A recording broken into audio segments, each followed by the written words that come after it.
The following program is a collection of stooges talking about happenings in the sports world. It is meant to be comedic informative.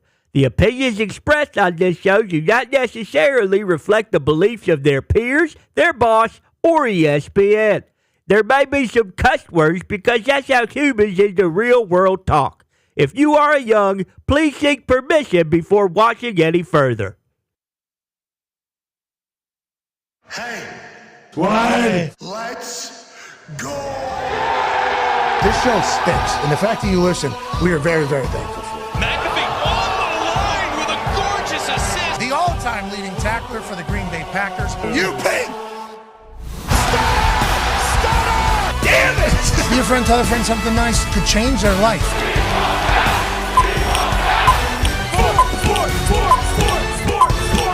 Hello, beautiful people. And welcome to our humble abode, the Thunderdome, on this franchise tag deadline Tuesday, March 4th, 2025. This program starts now. Sports! Are happening all around us, and the NFL has a massive deadline today at 4 o'clock. We'll have Adam Schefter join us in the next hour to get the up-to-date information around the league on who's getting franchise tag, what player has played through their contract, thought they were going to hit a massive payday for longevity and maybe long-term security for their family, and is actually getting told by their team, you ain't going nowhere. You're with us for another year, brother. That's how this is going to go. Now, the franchise tags have already been out this particular cycle. T. Higgins gets it for the second straight year, which means there was a bump in pay of what the normal wide receiver franchise tag is by 25%, I do believe, because he was already franchise tagged once. This is his second time in a row getting franchise tag. This is the last time they can franchise tag him. Back in the day, they used to be able to franchise tag people 1 time, 2 times, Right. 3 times. Right. I think even 4 times. Julius Right. Peppers got franchise tagged 3 times. Adam Vinatieri got franchise tagged 3 different times. They've made a rule that you can only do it twice. T. Higgins is in the second year of that. Osa Odigizua. franchise tagged by the Dallas Cowboys. Dog as a defensive tackle. Excited to see how that works out. And then Trey Smith, obviously offensive lineman for the Chiefs. They have an offensive line question. Got to keep one of their best guys in there, a pillar of everything. And then it has come out through various reports and insiders. Sam Darnold, Javon Holland, and Chris Godwin are not expected to be tagged. So congrats to those 3 gentlemen hitting the open market. Hope it pays them mightily. And who else will get tagged around the NFL? We'll keep track of all that today. We'll talk to Schefter in the second hour. We'll also talk to Shams Charania in the second hour. Shams Charania, a senior insider for the NBA for ESPN. Obviously coming on to talk about Kyrie Irving. Tore his ACL last night in a game. Shot his free throws, though. Tears falling from his eye. Buries 2 free throws. And those will be the last 2 shots of the year for he, as this will do it for Kyrie Irving's 2025 season down there in Dallas. Obviously, he picked up a brand new teammate after losing Luka and Anthony Davis. Anthony Davis got hurt in his debut game for the Mavs after going crazy. He did have a good start. Sure. Kyrie Irving now out for the rest of the year, and everybody's looking at the GM named Nico, who got together with the conditioning staff and the nutritionist and some other suits and somehow convinced themselves that they were more important than Luka Doncic to the Dallas Mavericks, shipped him out of town, and now the Dallas Mavericks are without Kyrie, which is a bummer for all of us because watching Kyrie do his shit is worth a watch all the time. But Anthony Davis not playing, Kyrie now out, and the Mavs fans, mass exodus. Yeah. Third quarter. This isn't even fourth quarter. This is a third quarter. Remember, there was protests about Luka being sent out of town. He was the face of that franchise. This Nico guy, formerly of Nike, I think was the one that negotiated the deal with Anthony Davis and with Nike. I think he's also the one that called Steph Curry Steven, maybe? I forget. He messed up the entire pitch for Steph Curry. We've learned a lot about this guy because, boy, Mavericks fans hate this guy. And a lot of people around the NBA go, this guy might be the dumbest guy in the history. I think some people said he actually might have a fetish for being humiliated. Yeah, sure. That is why he made this decision. I mean, that's how far it went with this general manager for the Dallas Mavericks. Now there's conspiracy theories in abundance about the future of this Mavericks team, and I guess you have to have that convo. Mark Cuban sold that team, obviously, last year. We were wondering what the deal was. Then we heard maybe they were trying to get get a casino in town. Now the casino hasn't been cleared. Are they trying to lose down there in Dallas? Let's go to the toxic table at Boston Connor and at Ty Schmidt. It's getting loud on the internet about them tanking and trying to get kicked out of Dallas. This is all alleged, but this is a very loud talking point that we are not making up. This is just actually happening in the real world right now. Yeah, it's all alleged, but the woman that bought the team from Mark Cuban, I believe, made a majority of her money, family money, from casinos. And the first thing that she said basically was, oh, okay, like we're going to put a casino, hotel, the entire thing, a Patriots Place, which we see with the NFL, you know, Jerry World, obviously very profitable. You go, you stay for an entire weekend, a week, you got the hotel right next to the place. It's all right there next all to the the arena. money. It's all the money, you know, in one place. We see the top two teams in the NFL when it comes to revenue per home game. You know, the Cowboys make, you know, 70 plus mil per home game. The Patriots make 50 plus mil per home game because they own all the stuff around the stadium. That's where everyone is. That's where everyone spends their time. So one of the first things allegedly she wanted to do was put a casino there. Obviously, hey, that's not going to happen. Oh, okay, I'm not allowed to do that. I'm going to move the team to Vegas because that's where, you know, that allegedly that's where not alleged. Her stuff is, you know, there in Vegas, but allegedly that was what the threat was. Allegedly response, no, you can't move the team from Dallas. Dallas is a staple. The Mavericks in Texas, they've had success recently, both going to the finals, and then also Dirk Nowitzki, you know, beating the Heatles not too recently, you know, so that entire thing. And then allegedly after that entire, hey, no, you can't do this. You can't move the team. You guys have a face of the NBA. Well, no, we don't. No, we don't. We got rid of him. No, we don't. He's actually we got an eyebrow of the NBA, but he's not going to play a lot of games. I don't think with the way it's going to go. And he has a chance. We're not giving up. No. We got Kyrie, Anthony Davis, new thing. This is for the future of the team. But you can see how the people who are, you know, conspiring these ideas about what's going on with the Mavs, because the decisions are being looked at as puzzling by everybody. Basketball brains, other people from outside. Like these dudes, they're going to be making decisions to try to get the hell out of town, try to make their fans hate them. And I'll tell you what, it worked, didn't it? Yeah. Their fans are bailing on them third quarter. Get us the hell out of here. Not all bad, though. They are also raising ticket prices, I think, 8 to 10% next year. So that is a classic one, too. So, okay, we don't have any of your favorite players, and you're going to have to pay more money. You don't want to come, right? We can't move tickets here anymore. That is a wild move if that's the case. What a heel villain move by new owner to come in right underneath Mark Cuban's nose, because he's still a minority owner and he still has those tickets, you know, and he's still at the games, and he's looking around like, I'm just confused as everybody else. Feels like everything we maybe built here is kind of crumbling right in front of our eyes. Obviously, Kyrie's injury doesn't help with that convo. We are sending nothing but T's and P's to Kyrie. That sucks, dude. We're so sorry. And the Mavs fans, Luka's doing it in LA. Just go with him. Luka is absolutely doing Go it with him. in Los Angeles. And Lakers are now the number 2 seed in the West. And LeBron James is playing like he's 35 years old again somehow, or 32 years old, whatever the case is, even though he's 40 plus. Luka feels right at home, and all of LA has embraced Luka. And in this time with the fires and the devastation, if the Lakers are going to run, you're talking about an entire city kind of coming behind it. The NBA does have some interesting storylines brewing right now. One of them is Tyrese Halliburton's the greatest of all time. So let's never forget that with the Indiana Pacers. That's 9-year NFL vet Darius J. Butler. He agrees. That's that. I didn't know that was news, Matt. His numbers, assists, turnovers, been historic. So yeah. Yeah, I mean, Wes Trueblood here, Wesley, full name. He said Tyrese Halliburton is one of the greatest point guards I've ever seen. I clicked on Wesley's. He is a Pacers fan. So this guy is basketball follower, basketball lover, Pacers fan. Since 2000, a player recording at least 60 assists and 10 or few turnovers in a 6-game stretch has happened 196 times. Here's a list of the most points scored during those stretches. Oh, Tyrese has all of them. Tyrese is the guy. You want a facilitator on the court? Tyrese is humble enough to do that. You want a little flash? He'll certainly put it through his legs. He's not scared to do a full court pass if he has to. And then he'll even do one of these while the ball's flying through the air. Steph Curry has the no-look 3-point shot where he puts it up and then he turns around and walks away. Tyrese will do that with a full court pass, and dude's got range. He's pulling up from the logo at this point. Tyrese is ready to lead this Pacers team to a deep run into the playoffs. So good luck to everybody on the Eastern Conference. That includes the Celtics and the Cavaliers. And do the Knicks even have a team? Nope. What happened with them? They were the team last year, remember? place. No, yeah, they're very good. They're 40-20. Yeah, but they can't beat anyone with winning, right? Okay, so it's Celtics, okay, yeah, that's the Cavs, thing. Knicks, Pacers. Don't There you sleep go. on the Pistons, boys. They're hot right now. Bucks are also, I believe the Bucks are 4, then the Pacers, then the Pistons. Anyways, we'll talk to Shams about all this in the next hour. Excited to hear his thoughts on what's going on down there in Dallas, because we're just reading the tea leaves on the internet like we do with everything. We feel like we're actually more prepared than everybody else that comes on TV with a teleprompter and has somebody else type it up and tell them what to say. So Sure. that's neither here nor there. Basketball is cooking. Baseball is cooking. Remember, we got bumped yesterday for spring training. And it was a great game. Was it? 6-6 in the ninth inning. I want to say the O's may have walked off the Red Sox in the bottom of the ninth. It was an unbelievable game. It was an unbelievable Ended game. in a tie, actually, 6-6. There you go. Baseball, baby. Baseball's got a lot of soccer. I didn't know that. No, I mean, it just makes sense. Spring training.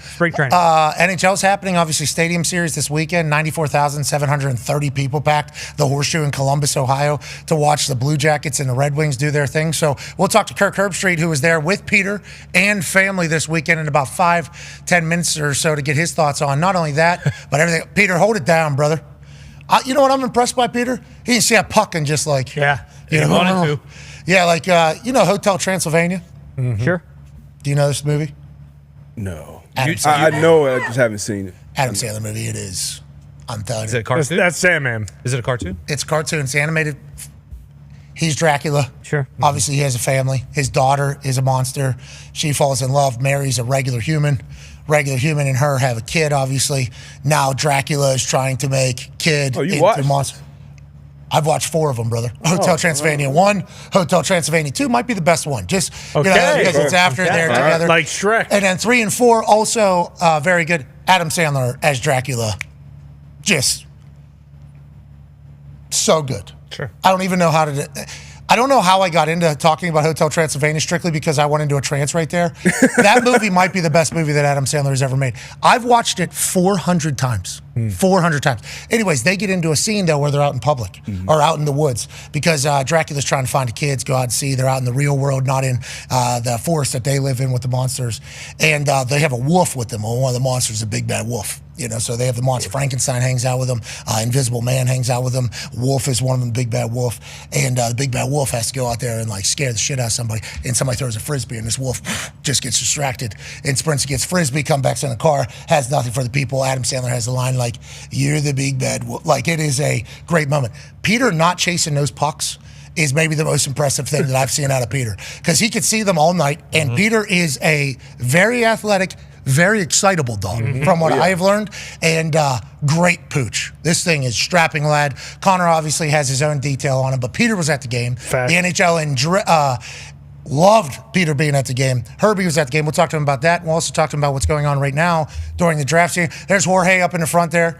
R1, obviously, Big Jake. Then you got Zach there. Then you got Chase here, Michigan man in Enemy territory. In enemy territory. Jorge there is a dentist. And this kid, I have no idea who it is. I assume he's a great kid. Good smile on this kid. Where's Good Peter? smile. Can we get Peter in the photo? Peter's on the ice, I think, chasing a puck. I mean, there is a chance they had a great family outing over there.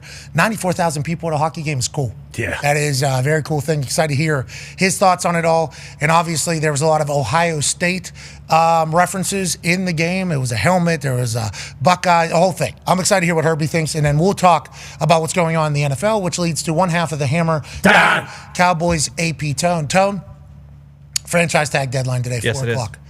Who should we keep an eye out? What teams are making moves? Who is really active right now around the NFL? Yeah, so one of the teams that I was looking at specifically was the Tampa Bay Buccaneers and Chris Godwin. Now they said they're not going to tag him, but they are still going to try to get a deal done with him.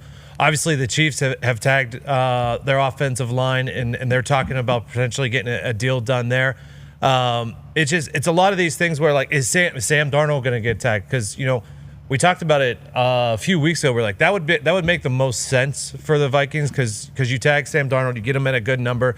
If J.J. McCarthy's not ready yet, that happens, and you could still trade Sam Darnold if someone wants him bad enough. You tag him and trade him in a situation like that. Those are really the teams that are mostly dealing with the tag deadline right now. Okay, so let's talk about a player that was already tagged and now has negotiated a long-term deal.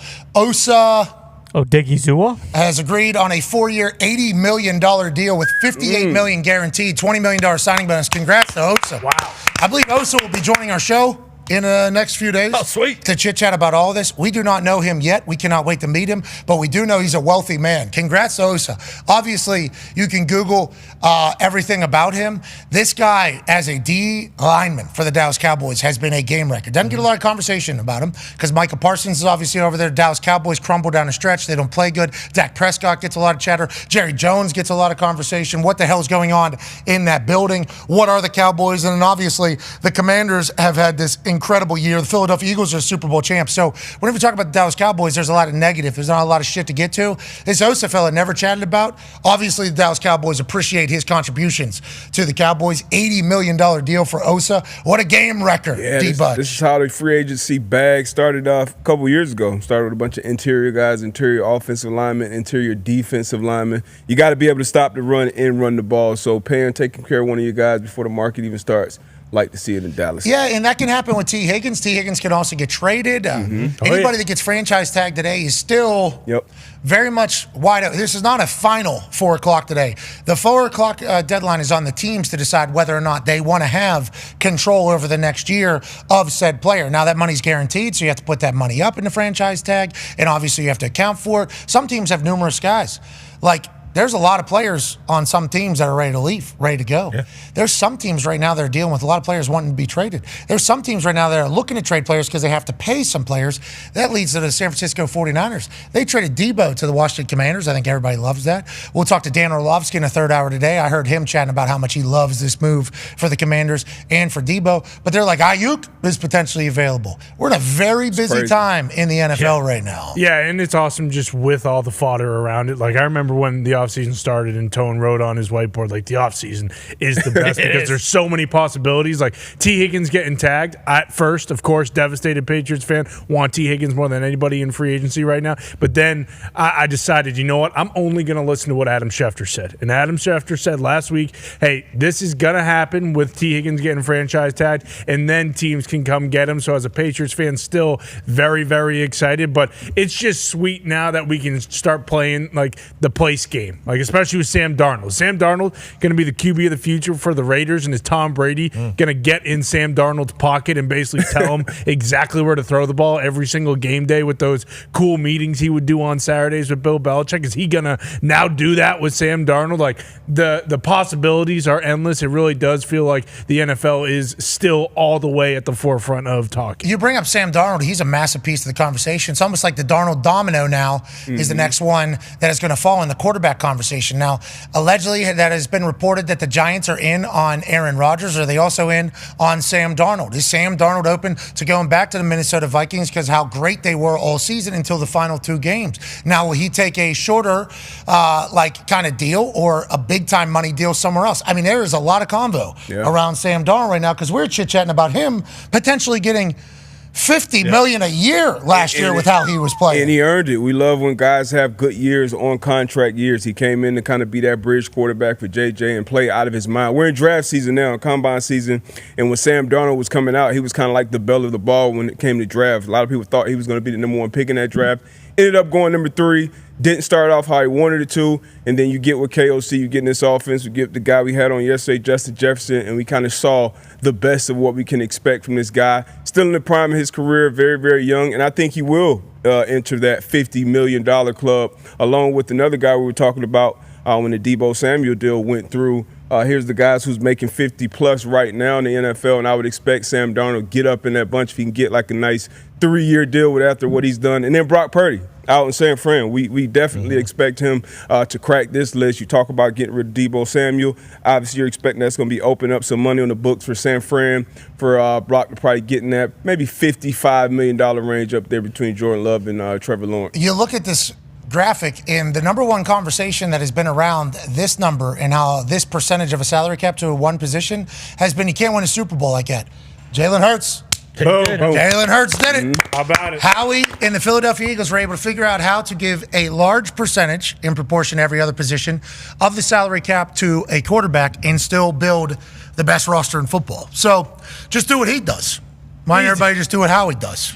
Well, because they draft very well. No, yeah, just do what Howie does. Yeah, I mean, I suppose you could do that. The Purdy thing will be interesting, though. That'll be very interesting. We talked about it a little bit yesterday, but there's a chance too. Like who's to say they could do the Kirk Cousins thing? Like they could, he could play for like $5 million this year, or whatever I think it was, like $5.1 million, and then franchise him 2 years in a row, and then over the course of 3 years they end up paying him like $97 million. Like he's not going to love that. His agent's not going to love that. But if you're the Niners, like that's a pretty good bargain for them as well. Joining us now, ladies and gentlemen, is a man who probably has a thought on all of this.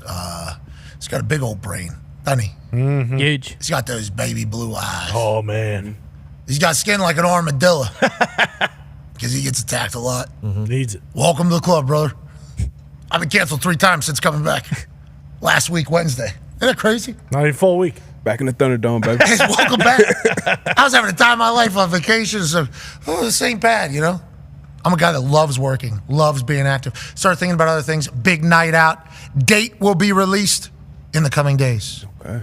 And then tickets will go on sale shortly after. We are close to a big night out in Pittsburgh. An unprecedented evening, I believe, is how people would describe it after it's done. Big laughs, big sing-alongs, massive giveaways, $2 million worth. Big night out. Joining us now, ladies and gentlemen, is the face of college football with both game day and the primetime game on ESPN, called the National Championship, obviously, called the semifinals. He's also the man who kicks off NFL weekends on Thursday night with Amazon Prime. Ladies and gentlemen, in front of the program, Peter's dad, Kirk Herbstreit. Yay, Kirk. How you doing, bub? Boys, how we doing?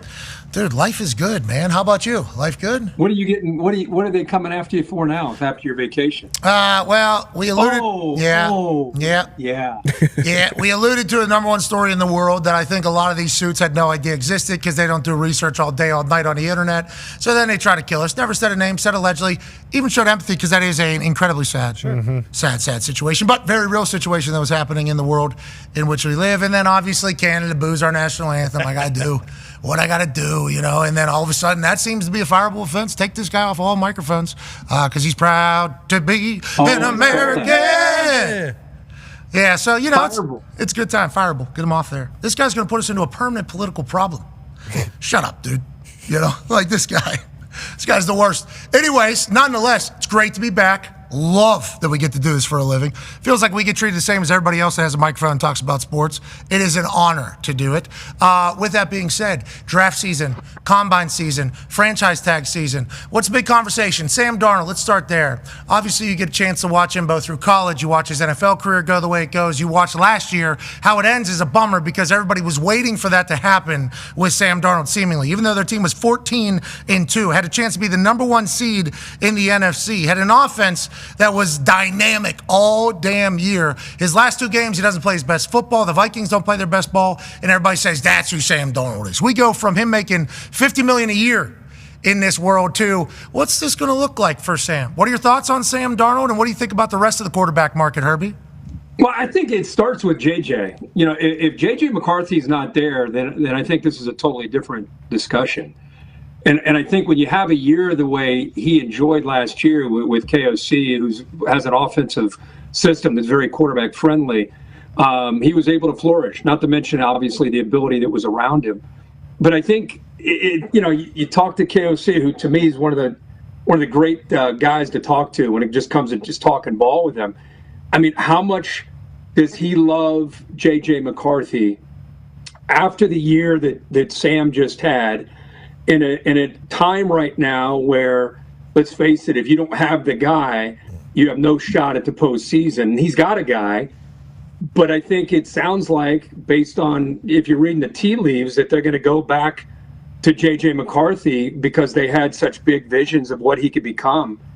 And it's incredible. But that I think that tells you, if that's the route they go, how much confidence and where this offense potentially can go, maybe where the franchise can go with J.J. McCarthy. So I think he's the wild card in all this. If he's not there, I think it's a no-brainer. You re-sign Sam. What do we have, about 6 or 7 teams right now that desperately need a quarterback? Pittsburgh, Giants, Raiders, Browns, Jets, Titans, Jets. I mean, would you throw the Saints in there? I mean, Derek Carr's got a few years, but they're going to eventually, unless they think Rattler's their guy. There are a bunch of teams out there that could use Sam Darnold, and there's never been a knock on Sam Darnold's ability to throw a football ever. I mean, that's his physical skill set. That's what makes the timing of this conversation interesting. You know, a lot of people put so much into these workouts. Will Howard, it's like everything he did this year on the field, it's like he had a terrible workout, he's trash. It's like, geez. You know, I mean, it's amazing how we look at this position and we forget that it's the ability to process, it's the intangibles, the leadership, decision-making. That is tenfold. Can you hit an outcut to a receiver you've never thrown to at the combine? And yet we put so much into what you do at the combine and what you do at a workout versus what you do when you wear shoulder pads and a helmet and your ability to be able to read the coverage and make good decisions. So Darnold was able to show that. Last year, up to that point, he's not been consistent in that in that skill set as being able to really break down a defense and have quick decisions and know where the ball needs to go and put it out there accurately. And he put that on display, and he's going to be the beneficiary of that. So that's exciting. That's great for him. And now we get to look at all these rookies. And most of these quarterbacks, wouldn't you say, if they were coming out last year? Oh, yeah. I don't know if they're up there at 1 and 2. Yeah, that's been the narrative going into the combine, and then coming out, I don't think anybody has really changed anything. Cam Ward, obviously a superstar talent, great leader down there in Miami. I think a lot of people are hoping. Shedeur Sanders, obviously, is held in high regard. A lot of people talking a lot of things. There are some reports coming out that some people in meetings didn't feel like Shedeur was as invested or something like that. Shedeur also just always has Shedeur is always like this, it feels like. Mm-hmm. He's been in the spotlight since he's, junior high probably. So he has probably built up a callus to having him over-emotional. I think they probably know what's happening already. It feels like the Sanderses might already have a heads up on what's taking place with him. If not, he feels comfortable enough whenever he gets in a building to go. But yes, to your point, last year's draft class was absurd. And they ended up performing in an absurd fashion, which leads to JJ. Back to the Minnesota Vikings with JJ McCarthy. We've always said it feels like the coach of the year, Kevin O'Connell, can drop a play for if you can throw a football. It feels like you can be a quarterback for that particular team. JJ, we know, can spin it.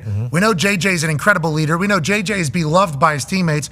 But we have no idea if JJ can read NFL defenses. We have no idea what this entire thing is. So in my eyes, they probably want to vet for another year, just to see if JJ's ready or if he's a guy, because I don't know how much he was in the building. But is it going to be a guy that's worth as much as Sam Darnold? I'm not 100% sure. And what is Sam Darnold worth? See, those are all fair. Those are all fair thoughts. I just give a lot of credit to KOC's ability to evaluate quarterbacks and ability to if he's willing to let go of Sam Darnold, if in fact that's the direction they go. Think about what Kirk Cousins did at his age in that offense. And now picture Kirk Cousins at 23 or 24 with mobility. Like, we get around these guys in college. JJ, got it. What JJ McCarthy did for Michigan to get them over the hump in 21. He was the quarterback, and there was a great defense and a lot of great players on that team. But he gets them over the hump where they beat Ohio State in 21, gets them to the playoff where they get embarrassed by Georgia, come back that year they ended up losing to TCU in a game they should have won. You guys remember that one. Yeah, and then TCU gets embarrassed. I mean, think of that 3-year run. Beat Ohio State, lose to Georgia. Beat Ohio State, get to the playoff, probably should have beat TCU, should have been in the national championship, come back the very next year and get it all done. That's on his back. That's him doing that. And you never know with quarterbacks, but watching these guys and watching the intangibles, putting KOC with JJ McCarthy and the talent on that roster, to me, the Vikings go to another level with J.J. McCarthy and what I think he can do in that offense. Get better with J.J. Saying, hey, what are we talking about? And also save a lot of money to build up that roster because you've already spent money on Justin Jefferson, another J.J., who's obviously phenomenal. He was on our show yesterday. Love that man. Great. I would like to let Kwesi, if you would like to trade him to Indy, I don't know if I have the power to make those decisions, but how things going in Indy right now with you and the Colts and the boys? And I shook Chris Ballard's hand. Talked to Chris Ballard down at the combine. I talked to Shane Steichen. How'd that go? I just told him I thought his locker room was crap. You know, I didn't think that was his fault. I didn't think it was his fault. I just think, like, the players that are in that locker room, he probably had faith would be professionals. And a lot of them aren't, you know? So, like, I don't put that on him, but kind of, though. You know, like, that is I feel like the players should show up for your team a lot more than they do, especially with everything we were hearing. Well, when you play, heard a lot. Didn't happen. Heard a lot of stuff. About, not just the Colts. Obviously, heard a lot of stuff. That's like this is not professional those football. Guys, all those guys came back. They had the reunion.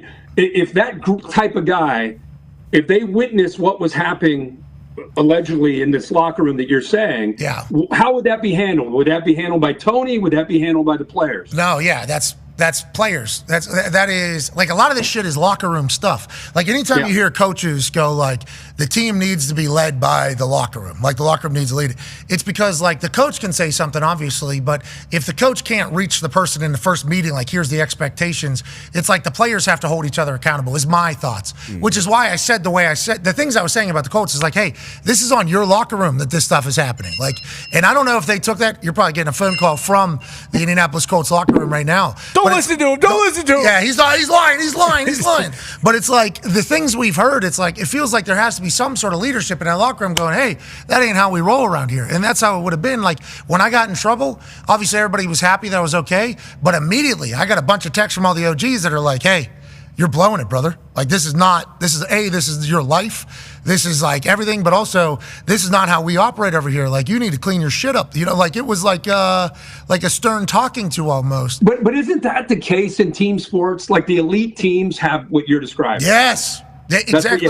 And we have enough talent in Indianapolis. Like the talent is in abundance. We've paid so many people. There's a lot of experience. It's like, but in a locker room, just letting people get away with shit like that is. Well, who are the guys potentially on that roster that can provide that? Well, you can just look at the people that have been paid second contracts almost completely through it that have been here since the beginning. It's like, but one of them for 3 weeks was Patton at the beginning of this entire thing. And it's like, that sets a standard. And then it's like, it just continues to go. But with that being said, everything can change. Boys. They take a change. It's the year. You guys still go to the games, right? You guys dialed in next year? Okay, yeah, Herbie. All right, let's move along. Don't know about that. Let's move along. We heard it's not just the Colts, by the way, also at the Combine. Heard that it is I don't want to say an epidemic, but there's a lot of teams that are operating in ways that you don't think professional athletes should be operating. If you have a good culture right now, I think that is rare. That's a great thing. Instead of us complain, because it's in college football, obviously, too, with NIL and the portal. So instead of saying, if I'm a franchise, if I'm a GM or I'm an owner, instead of complaining about Got to figure it out. Do a thumbs up. Do a thumbs up. Do a thumbs up. Do a thumbs up. Double thumbs up. Yeah, you've been dancing over there. You and AI kind of tag team in this interview. I appreciate that. Bro, I respect why did the fireworks go off? Because we're celebrating you making a great point about team culture, it sounded like, coming out of this combine. You know, I'm saying if you're an owner or a GM and you're dealing with these players that are coming in, it's a very different deal than you're used to. To me, isn't that like look at Ohio State or look at Notre Dame or look at these teams that are trying to figure it out in college? Can't you separate yourself now by finding those guys? They're out there. So if I'm a GM, I'm not just going to Indy and I'm clicking the 40 and you got a 40-inch vertical. This is great. Like, aren't you trying to get to know these guys and trying to build a locker room instead of just worrying about having an all-star team with a bunch of physical freaks? Like, I think it's more of an opportunity to separate yourself by finding the right guy to kind of nip in the bud what you're describing sounds like it's going on in Indianapolis right now. Yeah, because everybody's going to make mistakes, obviously. That happens. These people are growing with money. They're in the spotlight. But it's like getting everybody to be going in the same direction and caring about team and just feeling as if you care. At least portray that you care, that you are winning. Look at Justin Jefferson, who you talked to yesterday. It was a great interview. Thank you. I've watched him since this guy was like a 0-star, 1-star. He had older brothers that went to LSU. His brother was a quarterback, and he wasn't highly touted. And he really developed and made himself with that competitive spirit that he has the player that he became at LSU with Jamar on one side, him on the other. I mean, it was ridiculous in 19 with Burrow throwing to him. And if you watch him at times at LSU, you could see, if you didn't know him, his wiring, and you didn't meet him, if he didn't get the ball early in a game, you could see, hey, is this guy selfish? Is he worried about himself? But once you get to know him and you watch him and listen to him talking yesterday, this guy's competitive spirit is unique. And he's dialed in. Does he get frustrated at times? Sure. But he's dialed in on the game plan. He knows what they're trying to do. And when it doesn't happen, he's not saying, give me the damn ball. Like, we're winning, but I'm not getting my catches. This guy dialed in on winning the game and what it takes to win the game. Let's execute. Let's execute. Yeah. Yeah. I'm guessing if things aren't going right because they're losing the game, he's on the sideline talking to guys about what we need to do to win and compete. See, that's gold right now to a franchise. And you just got to find them. You got to find those dudes that are willing to bring more than just their physical ability. When we talked to Harbaugh and Ortiz, it was like, that's all we're looking for, basically. Talked to McVay yesterday. What are you looking for? Dogs. Mm-hmm. That's all we're looking for. You look at the Kansas City Chiefs, I assume they're going to bring in dogs. People that buy in. Bean at the Bills, all he's looking for, people that buy into the team and be dogs. It's like the teams who are good know. It seems like the teams that are good now. In Philadelphia Eagles, I mean, they have literally all they care about is Detroit Lions. Detroit Lions. Same bingo. Thing. All these teams that are good seemingly have a very similar thing happening, and all the other teams have something else going on. Maybe Ravens, I would throw in there. Maybe Braves. Ravens. Braves will bring it to New England. Okay, on that note, Connor has a question for you. Yeah, Herbie, Vrabel, obviously getting hired to New England, basically the biggest hire, the first hire of the entire cycle. How do you feel about that? And then some of the other guys as well, Glenn to the Jets, Pete Carroll to the Raiders. Do you feel as though kind of that tough culture is coming back a little bit? And are you expecting the Patriots to win 14, 15 games like I am, or where are you at with them and Drake May? Well, I think we all know Braves. We all know his wiring. I always wondered, even when he was at Tennessee, is he going to end up back in New England at some point and replace Bill Belichick? I think we all kind of thought, as he became more and more successful in Tennessee, that was going to be potentially something that could happen down the road. It's a natural fit.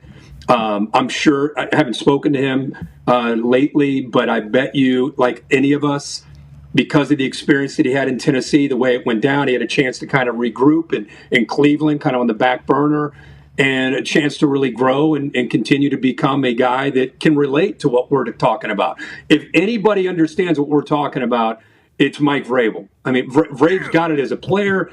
He had his experience in college and, of course, in the NFL when he got eventually to New England. And he understands the value in that. And he's very, very good at being able to relate to these guys still, see him put the pads on and hit dudes. I try not to be super biased towards Vrabel because I'm a huge fan of his. I've known him since he was 18 years old. But I have a ton of faith that who knows how many games are going to win. Yeah, we're talking. He's packing both sides and the top, having a little, and then doing this, and then he'll race you and he'll beat you too. Like that is the. And his wife Jen will whip your ass too. So I mean, the whole deal. I mean, they just hell yeah. Such an Ohio family, isn't it? This Vrabel family. Now New England. They are. They're taking Ohio. Now they're New England family.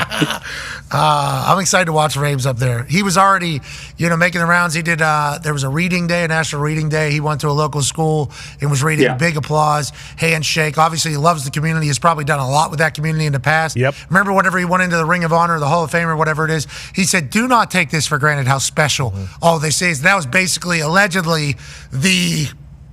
Get this guy out of our building, says the Tennessee Titans people. So I think he's eager to get back there, eager to turn the franchise back around, eager to make him a contender again. And I think he loves the community. I think he loves the team. I think he loves everything about being And remember, you don't want to be the guy that replaced, the guy that has to be the guy that steps in after Bill Belichick. You want to be the guy that replaced the guy. Yeah, that's always a good place. That's a good place. Yeah, I think the timing of this is outstanding. And New England obviously has to be Connor, they got to be thrilled with, bringing one of the boys back. Oh, yeah. To bring him back to the glory years. Yeah, he's actually trying to find a Vrabel quote to put on the other bicep at this point. That's coming. That might even be a tricep. I mean, it was just shocking. Like, as soon as Mayo gets fired immediately after that game, the first thought is, holy shit, they're really going to bring Vrabel back, and then for it to happen the way it does. Yeah, it was talked about for like 2-3 weeks there leading into the end of the season. Like, yo, Vrabel's coming back. Yeah. Vrabel's coming back. Vrabel's coming back. And by the way, the Aaron Glenn, I've just spent a lot of time with him doing these Lions games and get some one-on-one time with him.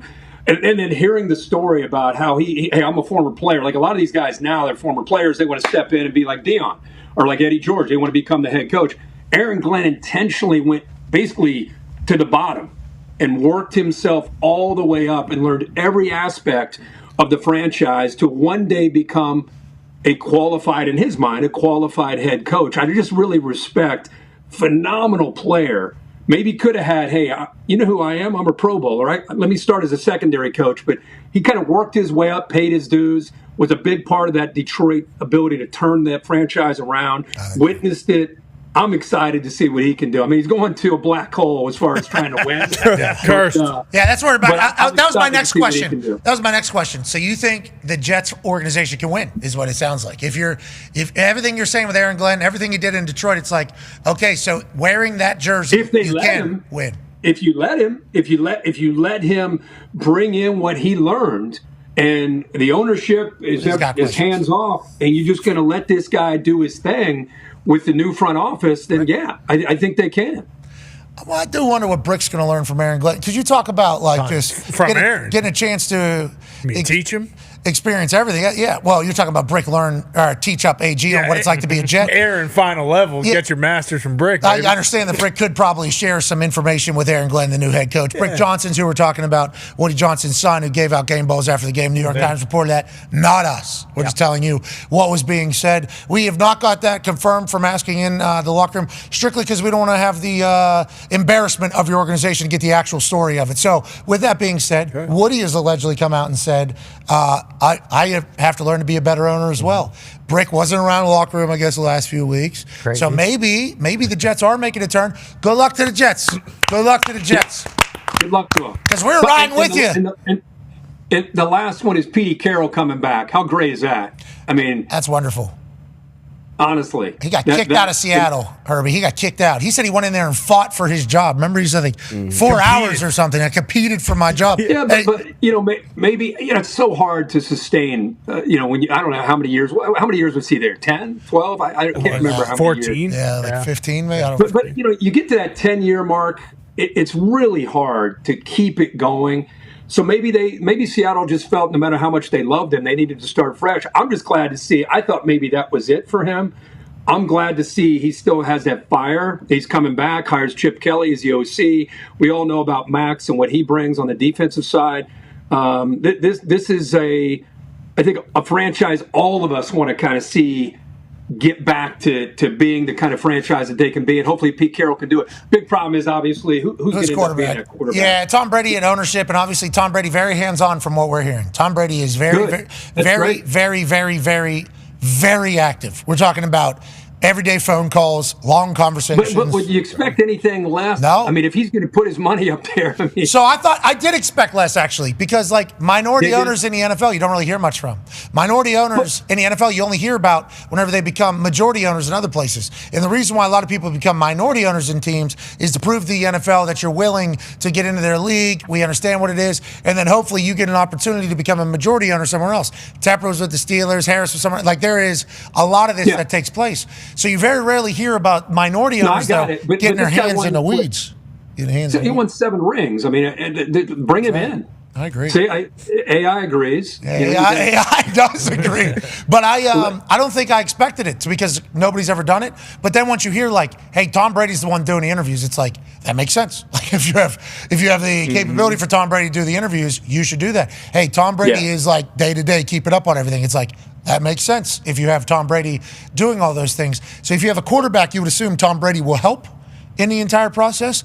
Tom Brady will help every aspect of any franchise. I mean, let him in there, and how he works with Pete is interesting, right? And that whole dynamic. Chip Kelly too, the offense coordinator. I mean, there's a lot, and they're saying Russell Wilson, maybe Justin Fields, maybe get a veteran quarterback in there that you can pay not as much as everybody else. And then maybe you still draft Shador, who obviously very tight with Tom Brady and Mark Davis, and they're in the top 10. So I mean, there's a lot on the table for the Las Vegas Raiders. But Tom Brady being hands-on, to your point, with 7 rings, good news for the Raiders. Hopefully the same for the Jets. Speaking of the Jets, they have a quarterback conversation happening as well. Go ahead, Ty. Yeah, Herbie, the first thing the Jets did was they basically, anyone who had any ties to Aaron Rodgers, they said, get the hell out of here. We're done. We're not doing this again. This is a great No experiment. ultimatum, though. Yeah, no ultimatum, obviously. You can do what you want. You're just not going to fucking do it here. So, get out of town. But we've heard now in the coming or the last couple weeks that like the Giants, after they lost out on Matthew Stafford, they're full bore on wanting Rodgers. It seems like that's kind of the only option if he does want to play right away, barring what might happen elsewhere. Like we just saw, the Raiders aren't necessarily interested in him. In your opinion, what do you think Rodgers is going to do this next year? I mean, you guys would know better than anybody based on you guys being around him as much as you are. I got to believe that now that he's fully healthy, in his mind, he can still execute and make plays and lead a team to victories and eventually get them into the postseason. If he feels that way, you got to think, we just went over the list of teams that are out there. Don't you think somebody is willing to take a chance and give him a shot to prove what he can be? At this stage of his career, after what happened with the injury and what happened last year with the Jets, where just couldn't get going, I think people that are evaluating it, they're evaluating it on how much of that falls on him, how much of that falls on the franchise as a whole. But man, it's still Aaron Rodgers. And you watch quarterback play every week in this league, and you think a guy like Aaron Rodgers, what is he, 41 now? If he's healthy and he's 100% and he's all in, you got to think somebody out there is going to be willing to give him a shot and show what he can do. The Giants are already basically saying, allegedly, desire to do. Allegedly, yeah, it's all up to. That's a big decision whether or not he wants to come back and play and sign up for it. And maybe the last 4 games where they were balling and being everything that we all thought they were going to be for their entirety at the Jets with that offense, maybe that's enough for him to go out and say, yeah, I could still do it if I had to, but I'm good. I played great at the end. I proved people I could still get back from an Achilles injury. We had some success. But in my eyes, there's no way. What's all your gut? What's your gut feel? Does he play next year? I think he plays next year, yeah. Just strictly because anytime this situation has arose, is that the proper word? Yeah. Arose. You look that one up. Arose such a clatter, I believe, is from the Santa Claus. It's when the right. reindeer before on the roof. Christmas. Yeah, right there where he comes down there. Anytime these situations have arose in the past, AJ Hawk, who is very tight with Aaron, goes like, I don't know what else would Aaron? Yes, Aaron's going to play football, is what AJ always says. Even though Aaron has not told AJ, and I think everybody that's around Aaron assumes that like that decision could, that could go very easily both ways. You watch Enigma, and I think, Greeny has and the world has, and you learn a lot about this man, who I think has been misunderstood and misrepresented by a lot of people for a very long time. I think he's a hippie who's super competitive and obviously goes about doing his business how he does it. Everything he does, though, the ayahuasca, the darkness retreat, that is for him to become a better football player. He's trying to work on himself to become the best version of himself, to become a better football player. And obviously, a lot of ridicule comes to him about not being married, not having kids, yada, yada. He's a ball player. This guy literally loves ball. He's an old school football player. Still has the loose strap that he undoes every single time. Getting hurt and still playing is a big deal for him. So, I think a lot of people don't really judge him by who he actually is. They judge him by what they hear about him from other people who don't know him. And with that being said, he is one of the most competitive people on earth. The reason why he loves the NFL is because it's an ability to scratch the competitive itch that he's always going to have for his entire life. I assume, and he won't say this, and he obviously doesn't think this is the case, but when he gets into golf at some point when he retires, he's going to get very, very, very good at golf. He's going to get very locked in at golf, because right now he'll play twice a year, and he'll end up shooting 73, 74. Wow. He's going to be one of those guys he doesn't think this because he is a hippie, plays guitar, does the traveling, likes to do a lot of inner perspective searching and everything like that. That competitive drive that he has he's gonna have to get into something. And he knows that if it's not football, deep down he knows if it's not football, it's gonna be something else. So I think the ability to still play football at the level that he has, with the bad taste in his mouth with how the Jets went, because I think he wanted to bring a parade to New York. I think he took a lot of pride in being the one that was gonna do it. So I think he still has bad taste in his mouth. I think he plays football again. I don't know where the hell it's going to be. The Giants allegedly. Are you guys going to be allowed to interview him if he does play? I read something you guys weren't allowed to.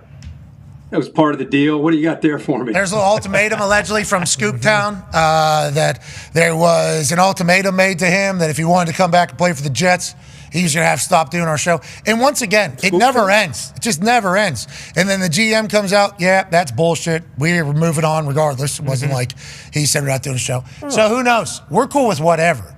We've been very lucky that we've gotten a chance to chat with him. We all enjoy that. We all enjoy those weekly interviews. Not everybody enjoys it. Oh, I don't agree with his opinion. Get him off a microphone. That is how some people operate. You get some of that. Yeah, I've gone on some rides. So would you say is the number 2 seed in the room at getting heat? I think Connor pretty good. Connor's pretty good. Connor, you get some stuff. Yeah, but I don't see any of it. I can't really read very well. Yeah, so he just keeps it doesn't moving. even matter. I think Connor probably good at getting heat. Other than that, it's just we're up here having a conversation. Based in reality. Okay, with some jokes in between. We're just joking. We're just and also informing. Yeah. Which leads to this. Now, let's stick with the NFL. Let's stick with the NFL before we move to other topics. With that being said, there is a man who hosts Everything DB, Good D, Bad D, who has a question about these prospects that you would know more about than us. Yes. D-Butt, representing Compton Country Club. Yep, gotta ask you because I'm sure you called a bunch of these guys' game, and every year I feel like it's a rookie DB corner that hits the ground running. This past year was Quinyon Mitchell out in Philly, also Cooper DeJean in the slot. Who this year do you think will be that guy? Because we had some great performances at the Combine. Hairston, he flew out of Kentucky. Barron, I feel like he tested much better than I thought he would. And he's played all over the defensive backfield. Will Johnson, a phenomenal corner out of Michigan. Who's that corner, that DB, that you think will hit the ground running and take the NFL by storm this year? I think it's Jahdae Barron. That would be my guy. Had a great Combine. Did he? Yeah, I saw he ran well. He did. He worked out, which is fun to see these guys. Some of these guys opt out for obvious reasons. This guy decided to go out and compete. I covered this guy a lot. Probably called over 11 or 12 of his games, and I love to see a guy. And you understand this better than anybody. One year he's out there playing that slot and playing it as well as anybody. And when you say that to people who are fans, when you play the slot, it's not just, okay, he's on the inside. I mean, he's in run support, he's blitzing, different game, he's playing in space, he's playing man. I mean, the versatility is off the charts with him. And then, the next year he comes back and he's on the outside. And maybe you can explain in layman's terms how hard that is at the elite college football and NFL level to have the skill set to play both in and out. But he did it flawlessly. And he's got some great intangibles, great leader, captain. So not only the numbers are going to jump out, but he's played in a lot of big games at the highest level.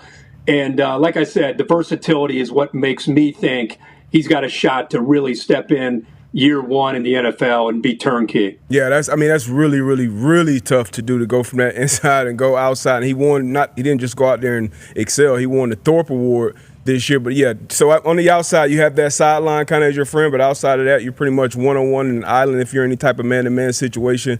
And when you're in that inside, you got space to your inside, space to your outside, got to communicate with your linebackers, play the run game, just completely different position. I love this guy and everything he's done on the football field as well. He kind of reminds me of like a Malcolm Jenkins. He was a guy that was the top corner in my class when we came out, but you didn't know if he was going to play safety, if he was going to play in the slot. Right. And once he got to the NFL, he pretty much did it all. Won a couple of Super Bowls. You got to be physical had too. the intangibles as well. So I see a lot of similarities with Barron and Malcolm Jenkins. Herbie, you know this. D-Butt played all over the place, in the box, outside, in the back. That's a mentality thing too. You got to commit to studying. You got to commit to a lot of studying because you got to know a lot of different jobs, and you got to commit to a physicality. That not everybody is able to do at that size. Communicate too. That's why what Cooper DeJean was able to do, X and O's wise, he was in the slot corner. You got to be able to communicate with the backers, with the safeties, with the corners, and play fast, man. It's tough in there. Were they able to understand his language he was speaking out there? Yeah. Sure. This guy seems to be speaking a different language. What's this guy? Hey, speak. He was locked in. He was dialed in. Exciting Whites are quite a duo over there. Yeah. They might be the only ones left. Yeah. In the secondary after Riley Moss. Other side of Pat. It's pretty much you just look at Iowa. They got all you can hang Iowa are white just guys in the produced. secondary. Exactly. Hold on, they got that white track guy too. He ran a 4.2 or something like that, or 4.1. What was that? Yeah, at halftime? Yeah, I don't remember what. I don't know what he did. I don't think he won a Big Ten championship. So Kirk Ferentz saw him and said, "Get that guy off our field. He's too explosive. You can't get that guy an end around. Guys running 4.1 on the fucking field. No, we tried. You guys can't get a first down. No, yeah. Well, we put Cooper DeJean on offense, and he broke his fucking foot and missed the Big Ten championship. So we said, enough of this shit. All right, let's just run the ball up the middle 3 times and then punt. I'll tell you, and if he's out there, you had a real shot against Michigan that year. I think so. Kirk. I think so.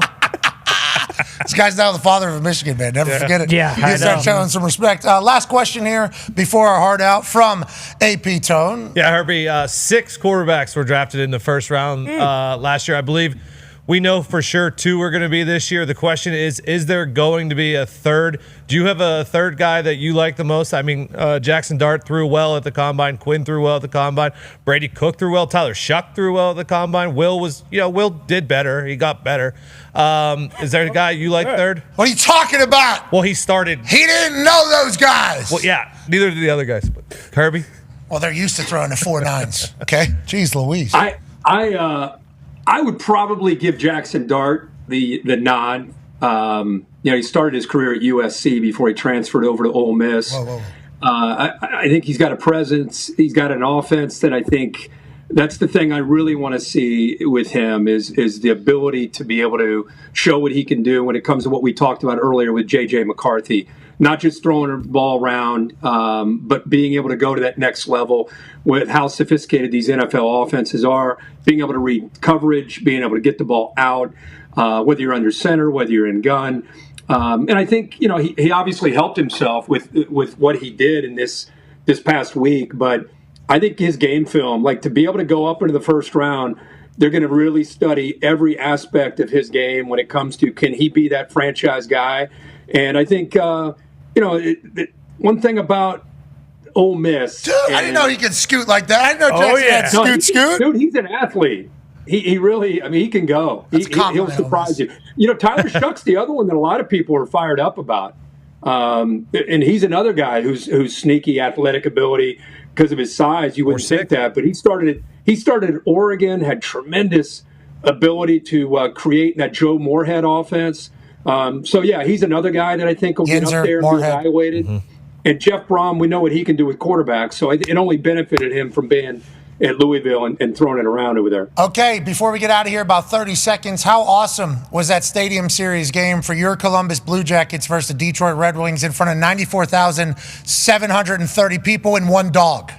Well, first of all, meaningful games. They played on Thursday night, 2 points on the line. Jackets got that one up in Detroit, came back home, over 94,000. I've been there hundreds of times. It was just surreal to see a ice rink in the middle of that stadium, to see the way the Blue Jackets fans, to me, a great fan base, come out and support this team. This team hadn't been good for 6 or 7 years, and they finally got a young nucleus through the draft. It's kind of starting to gel together at the right time. They're kind of a dangerous team, and it's cool to see that many people come out and support them and them go out and get 2 more points, which are critical right now, chasing these wild card spots. Congrats to your Blue Jackets being relevant again. And I didn't know if they're going to be able to fill up that stadium because of how bad they had been. That place filled up. It looked wonderful. It was cold. The ice was great. The game was magic. Congrats to hockey. From Canada. That's a good thing out of Canada. There we go. Good job, man. Good job. Love hockey. Love hockey. Huge Love fan. Canadians. Don't love the booing. There you go. Don't love the booing. Ladies and gentlemen, we never boo this man, Kirk Herbstreit. We're back on the other side. Be a friend, tell a friend something nice.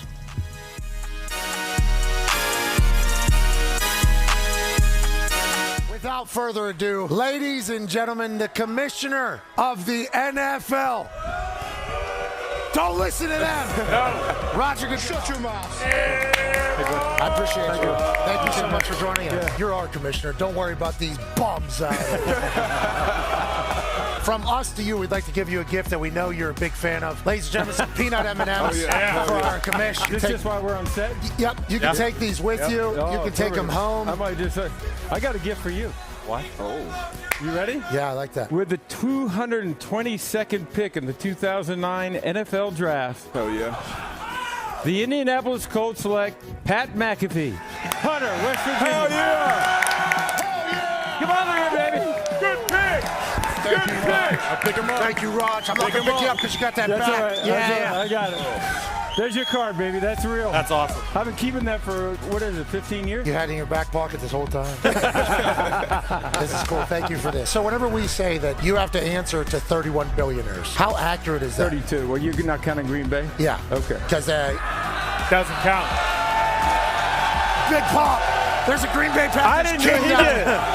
Yeah, no, that was. I don't actually think that way. I actually think I answer to them. I think I answer to the media partners. I think I answer the players. I think I answer to the owners too. The idea for me is to try to keep everyone happy. I always say that my biggest job is not to piss off more than 24 owners in a given day.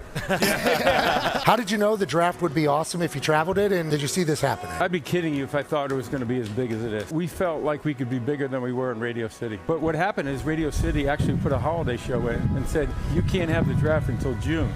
And that's what we said. We're out of here. So they kicked you out. That's when we went on the road. Well, Taylor Swift, we know. That's a different kind of influence. How about, hey, listen, a lot of jokes from They're booing Taylor Swift. Yeah, you can't boo. Yeah, you're going to be a part of an album. Wow. Do it.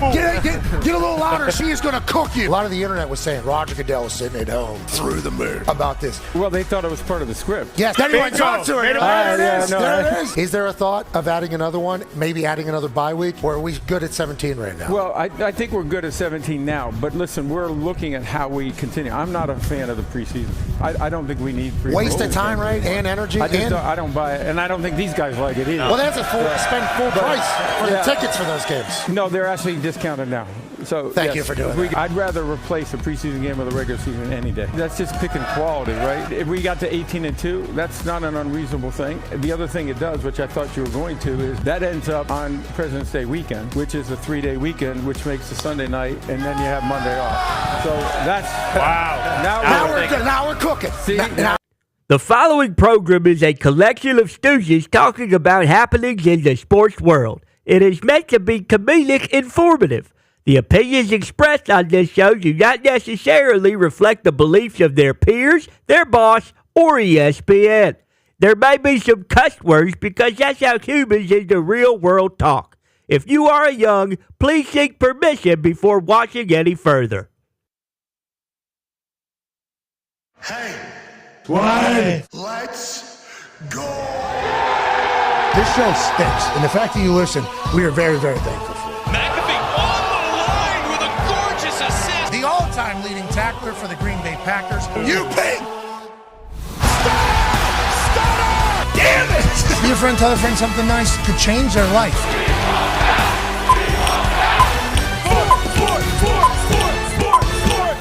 Hello, beautiful people, and welcome back to our humble abode, the Thunderdome, on this franchise tag deadline Tuesday, March 4th, 2025. Hour 2 of the program starts now.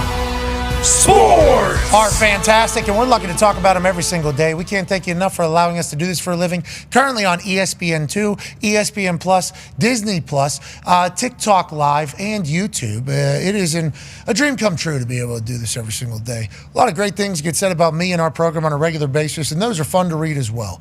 You know, you look in the mirror and you say, those people are right. You're the worst person on earth. But you get to have a dream job of talking about sports. The Talks Tables here at Boston Connor and at Ty Schmidt. Con Man.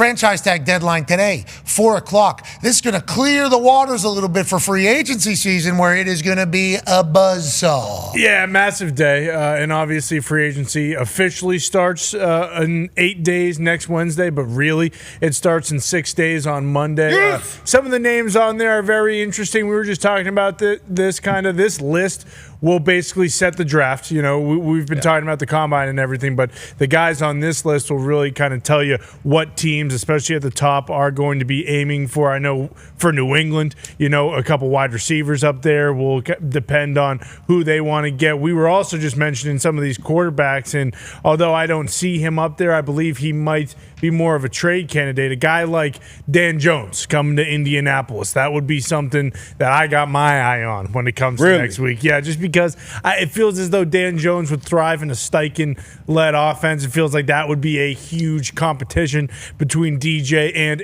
AR, and that is what I'm kind of looking forward to. The really question came from 9-year NFL vet, former Indianapolis Colt, everything DB host Darius J. Butler. What's the surprise all about? I mean, that's just, he's not even on the list, and he's just right there on your mind that he will be the guy that comes. He's got strong legs. He can run good. Yeah, AR. I have a question for you. How many playoff games did Sam Darnold win last year? Because guess what? It's not as many as Dan Jones has in his bag. Okay, yeah. So I'm just saying, when we're looking at guys you want to win with, Dan Jones has that capability. He's tall. He can run. He's smart. Smart. He's very tough. smart. He's very tough. But even some of those names up there, I mean, look at the Chiefs. The Chiefs have 2 of their wide receivers from this past year up there. And then, a Charvarius Ward. D-Buck can probably speak more to it. One of the best corners in the league. Yeah, him being a free agent is massive. I feel like Hassan Reddick's interesting because will he play? That's kind of a fun little game you can play during You this. can trade for him. You can sign him. You better get him on that dotted line. How about a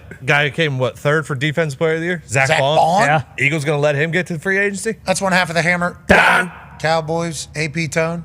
Zach Bond, Darius Slay. Who else from the Philadelphia Eagles secondary? Bradbury. Yeah. Bradbury, yep. I believe was released. I mean, there's a lot going on. There's a lot of moving parts. There's a lot of money getting shifted.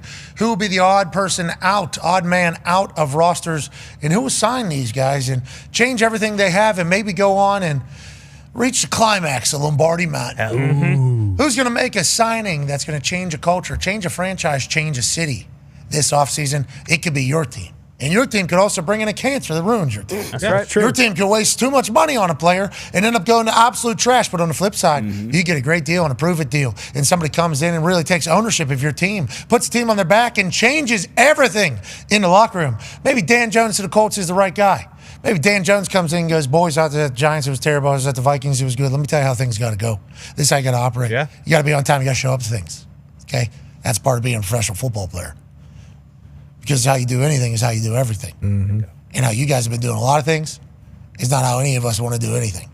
Who's this giving? This is Dan giving the speech? It's Danny Dimes, baby. I can see him in black and gold. I can see him in black and gold. There we go. Press one button, car automatic start. Staying too close, car alarm might bark. Daniel Jones going to Pittsburgh. Yeah, I can see that. I literally can't say no to anybody right now. Yeah, well, you guys have no quarterbacks. Joining us now is a man who might play quarterback this year. He's a college football national champion, Super Bowl champion, Ryder Cup winner. We have no idea if he'd pass any of the drug tests. Ladies and gentlemen, AJ Hawker. Hawker, how do you feel, pal? I feel pretty good. I don't think I'm going to be playing quarterback anytime soon, but I am interested about that Daniel Jones to the Indianapolis Colts. That's I think that's a real possibility, man. Everybody's excited about it. Things are happening. Are they? City's a buzz. Yeah. Everybody's real excited. I think the Indianapolis City is just, let's get to next year, and let's see how this is going to go. 26. No. What do you mean? Nobody is saying 26. they're on the 26. Nobody. Nobody's saying they're on March. the 26. Everybody's saying this is going to be good. Same team, same players, same coaches, same front office, same building, same stadium. Going to go differently this year. That's how it's going to go. Open competition at the quarterback position has sent a message to the entire roster that nobody's safe. That's right. Nobody's safe. Yeah, you got to show up. Yeah, maybe try. Yeah, maybe give a little effort. Yeah, maybe portray as if you care at all that the team that you're on is trying to win a game. I think that's going to ooze through the locker room because they announced. Well, was it year 3 after a 2 years of injury-filled quarterback play that Joe Burrow put the team on his back and took them to the Super Bowl? Boom. Yeah, that's right. That was year 2.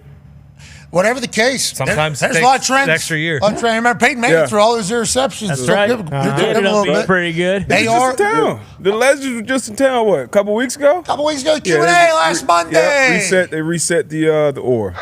Absolutely. This is how professional football works. You're a fucking professional. This is your job. Okay. You can lose this job. Hopefully sooner than later. Everybody in the city's thinking that. Because you're the keepers of the jersey currently. Maybe wear some other ones. Is that really a widespread thing from what you gained at the combine? That like the basics, like showing up on time, being accountable to your teammates, like that's a real problem, throughout the league. Not at the good places. Not the good places, but at the shite organizations, that is a real thing. And it's because I think, I don't know, I'm not in the position, and I don't know a lot of these guys, and obviously I would be the same exact way if I was these dudes. You get a bunch of money, I'm smarter than you. I've done it right. Okay, I'm a millionaire already. You get to the NFL. Hey, you need to do this, this, and this. No, I don't. Okay, this is how I do it. And also, don't like the way you're talking to me right now. Okay, you keep doing that. I'm not going to come in here. So I think there's a feel from some coaches in some front offices that you can't actually coach these people, mold these people into being accountable, driven adults in this entire thing because of everything they've potentially gotten away with. And then all you need is just a couple bad eggs in there, especially OGs in there, and then it just goes like this, and all of a sudden he lost it. It's completely gone. So I don't think it's just the Colts. Certainly we've heard a lot about the Colts. But there's other places as well, and those are teams that suck. And it's pretty apparent. Like, if you want to win, this is probably a piece of it that you're going to need. Nonetheless, franchise tag today, 4 p.m., AJ Hawk. T. Higgins, franchise tag for the second straight time. Osa down there in Dallas was franchise tagged. He comes to terms. So they could give that to somebody else now? That's a good question. That is a good question. Oh, if they do, They didn't use today. yeah. Who would it be? Because technically, did they tag him and then extend him? They He didn't deemed sign the tag. Did he sign the tag? Yeah, did he? Yeah, can they now say, okay, you were it, but game's not over now, tag, you're it over here. I do wonder that. We'll ask Schefter in about 5 minutes or so, but there's a lot of eyes on what teams are going to do. And there's so many question marks around this NFL right now. It's awesome. So many question marks. Monday is going to be awesome. Monday? Free agency starts? Yeah. The amount of deals that are already done. I know. That are going to be announced as soon as that clock strikes. Time is going to be wonderful. So pumped. And with those announcements are going to come the other side. Releases. This is happening. Oh, this team got this person. Shit, we thought we had that person. Now desperation sinks in. We're going this person. And then there's a second wave where everything kind of calms down a little bit. And then the second wave hits and it's like, ooh, good signing there. Ooh, that's a good signing. Or are they going to wait till the draft to see who they get in the draft? It's like there's a lot of magic about to take place, especially whenever 4 o'clock hits today. We're really going to prep for people to be able to gear up for the money giving away free agency on Monday. It's an exciting time in the NFL. Exciting time in the NBA as well, AJ. You know that? Yeah, I've been watching more NBA basketball than I have in the past, no doubt. Us as well, and I know we're in the minority. I don't think a lot of people are watching basketball. They had a big number, though, on Friday night. ESPN. Who you been watching, H? Was he being facetious? Yeah, who you been watching? No, I'm dead serious. I mean, I was on a plane flying home. I watched some games that were on. You had the live TV and the screen in the back. Yeah. Other than that, I've watched a little. I mean, I love the Warriors. I've always loved Steph and what they're doing. Obviously, Jimmy's over there. So, yeah, I watch more. Now the football season is over, obviously, it's kind of just naturally happens. Most watched NBA doubleheader on ESPN this season came on Friday night, I do believe. 1.8 million viewers for the Cavs Celtics, who won that game? I believe the Cavs won this one. Okay, and then Clippers-Lakers, the Battle of L.A. nightcap. Who won that game? Luka did. Joining us now, ladies and gentlemen, senior NBA insider for ESPN, friend of the program, Shams Charania. Shams, okay, quickly here, because NBA talk is something we do, we enjoy, but we're not the experts. That's why we bring you in here.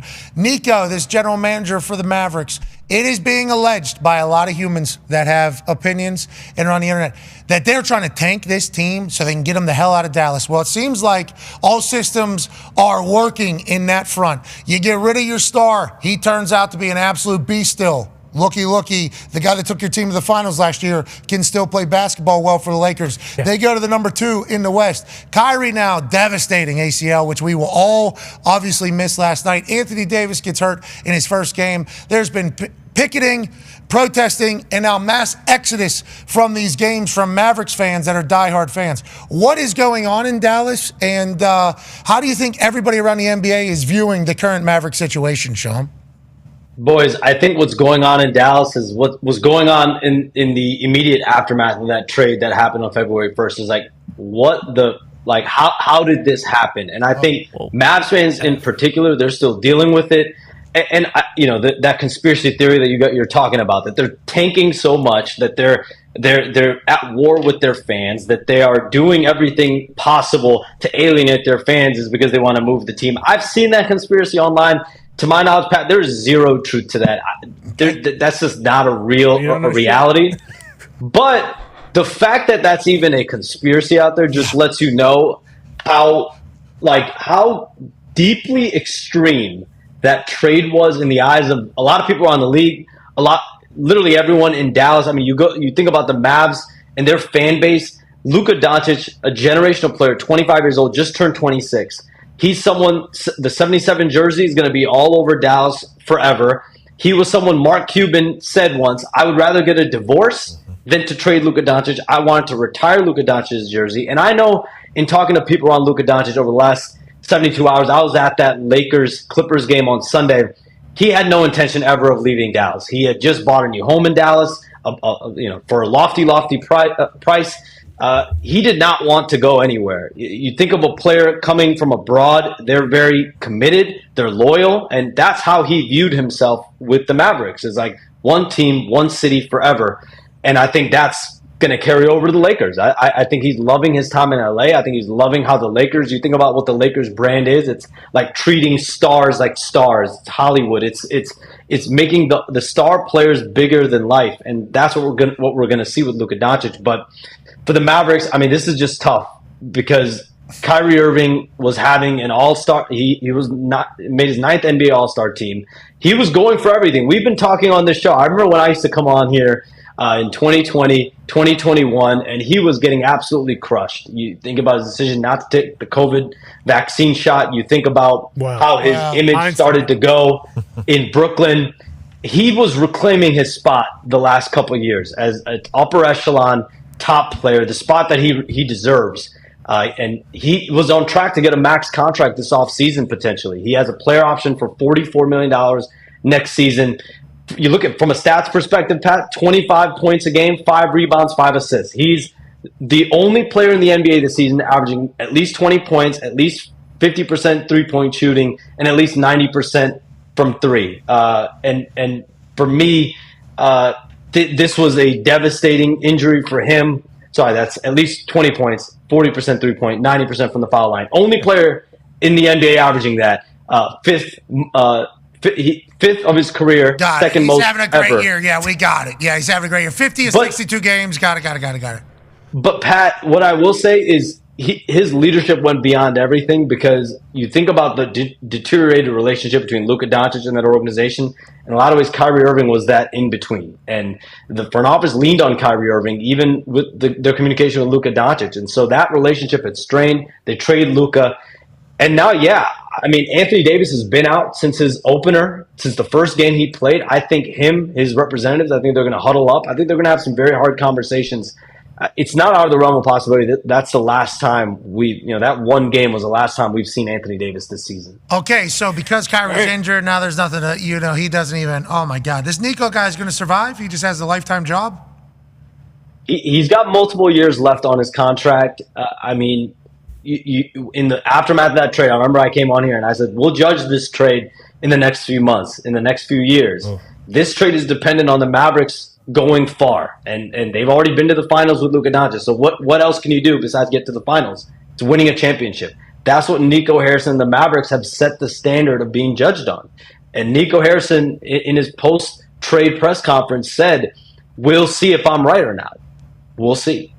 Yeah, we will. It's kind of all unfolding right now, but he said he's playing along. In the long term, this is best for the Mavs, which feeds the conspiracy. What is the long term? Yeah. But you're saying there's no truth to it at all. But put the hookah down, man. Anytime, and he has a beer, this guy, this son of a bitch, he drinks a beer whenever he does something good. And then every once in a while I see him, he's burning hookah. Blowing O's. If we traded all players that drink a lot of beer and maybe smoke a little hookah. Connor has the last question for you here, Shams. Yeah, Shami, obviously Lakers the number 2 seed in the West. How about the 1 seed? SGA, is he going to be the runaway MVP here? They showed a graphic earlier today about him having, another 50-point game. Unbelievable.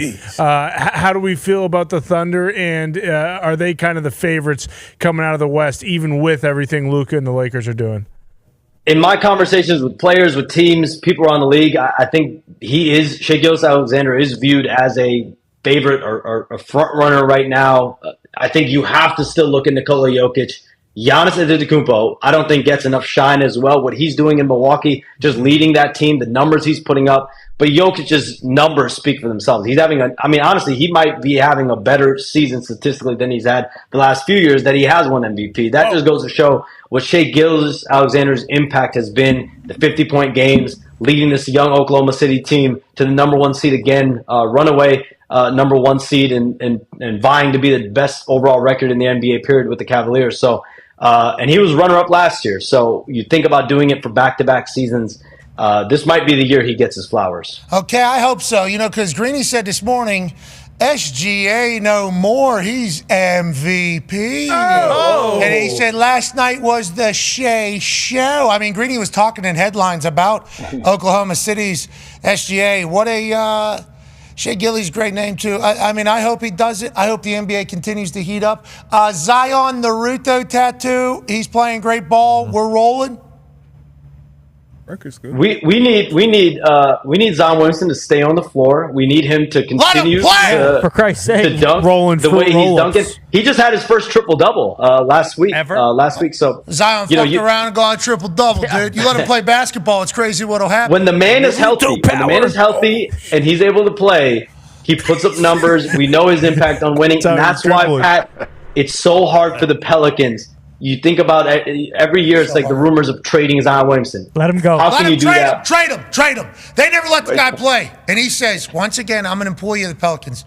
When they let me play, I'm on the court. When they don't, I'm on the sideline. I'm always happy. I got a new tattoo. You guys check it out? Mm-hmm. Yeah. You guys watch the Naruto, or you guys like this? Pat, would you get a stomach tat like that?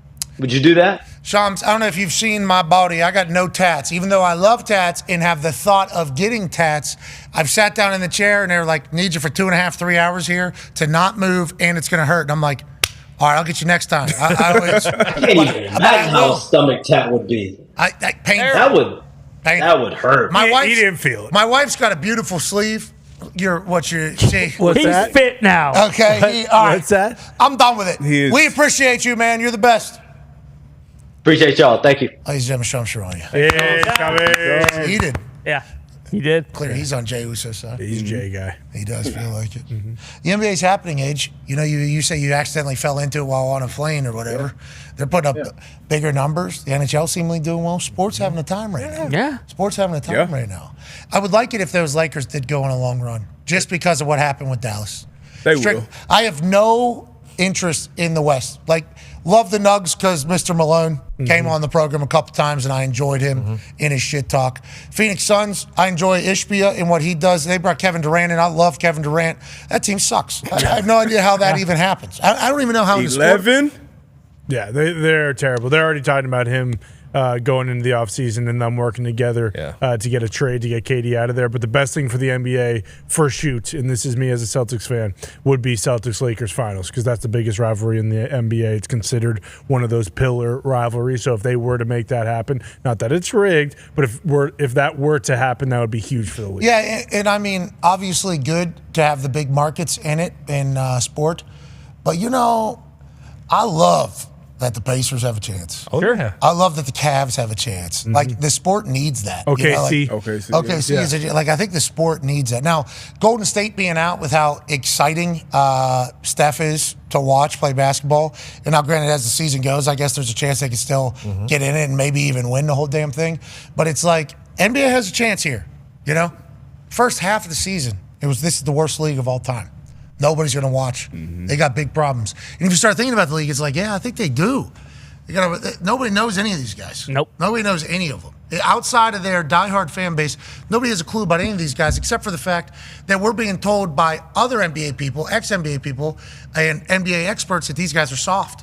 So all we're hearing is that these guys are soft. These guys are taking nights off. These guys are getting paid more money than ever. They're opting out of games. It's like, then you talk to Tyrese, and Tyrese is like, yeah, everybody kills us. Doesn't mean we just want to go talk to everybody. I mean, that's not how this goes. And not a majority of the NBA are opting out of back-to-back night. A lot of us are like, what's being painted as a league in a problem. It's like the reality is not as such. I'm like, well, you guys need to start telling people this.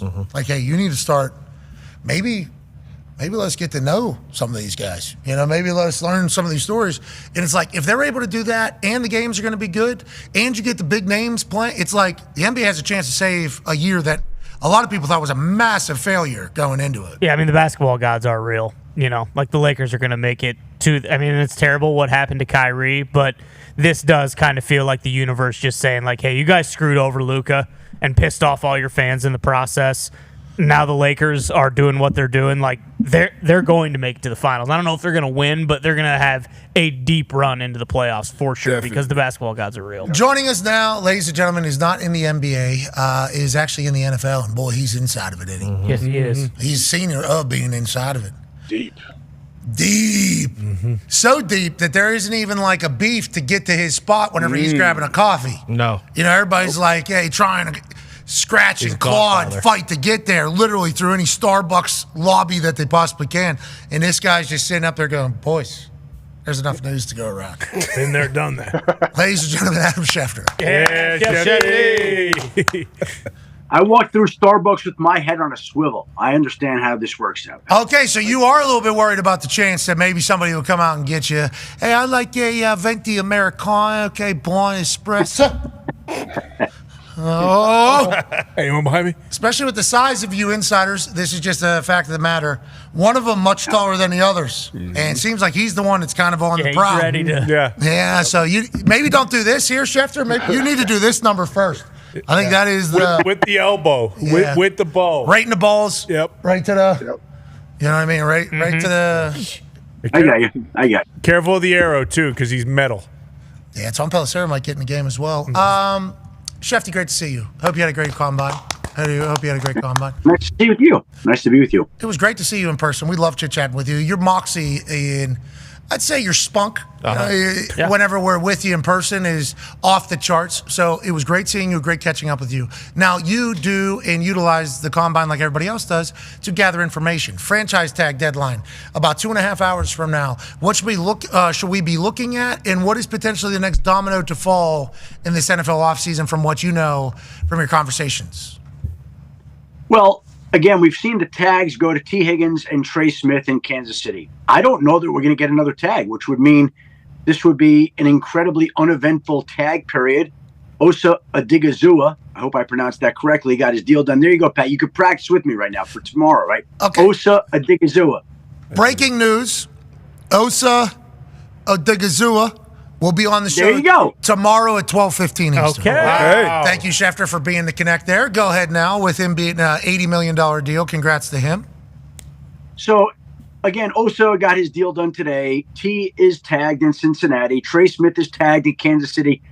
Look, I mean, we always could be blindsided by a tag that comes in at the last moment, but I don't see another tag getting done, which means that we would have 2 tags in this period, which would be the lowest number. Hold on, let me get the exact math here because I've been waiting for this till later on. This would be the lowest number of tags since 1994 when Eric Green and Henry Thomas were tagged. The next two was 3 in 2006 with John Abraham, Nate Clements, and Jeff Backus. Who could forget that? 86 and 94, and then 2025.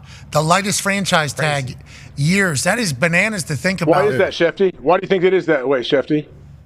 Well, I think, AJ, that number one, teams are doing a better job at identifying their players in advance and signing them. Like, again, Osa Odigizua could have been tagged today, but he and Dallas were working on a deal, and they're able to get the deal done so that they don't even have to tag him. You could look around the league, and I think that we've seen any number of these deals get done in recent years.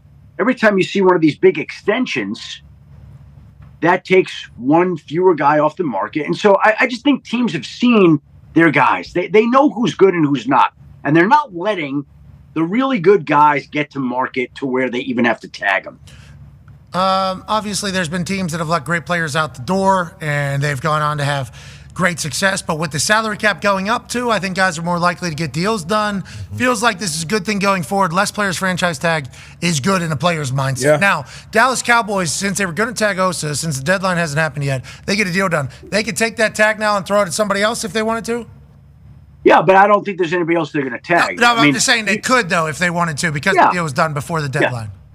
Yeah, you'd have to find somebody else that was going to be tagged. And again, when this period opened, I think the guys that were really under scrutiny for tags were Trey Smith, were Sam Darnold, were T. Higgins, and it sounds like Sam Darnold is not going to be tagged in Minnesota. And that, when we talk about some of the things that are going to happen, that becomes an interesting situation to see how that unfolds here moving forward. Okay, so on that note, D-Bud has a question for you, Shefty. Yeah, you're saying Sam Darnold not getting tagged coming off career year in Minnesota. Brock Purdy, another good year under his belt. I know the 49ers have his rights for a few more years. But when these quarterbacks essentially get their next deal done, Brock Purdy and Sam Darnold, do you have any idea what the ballpark of those contracts will be? We had the $50 million club with quarterbacks. Do you think one or both of those guys join that club?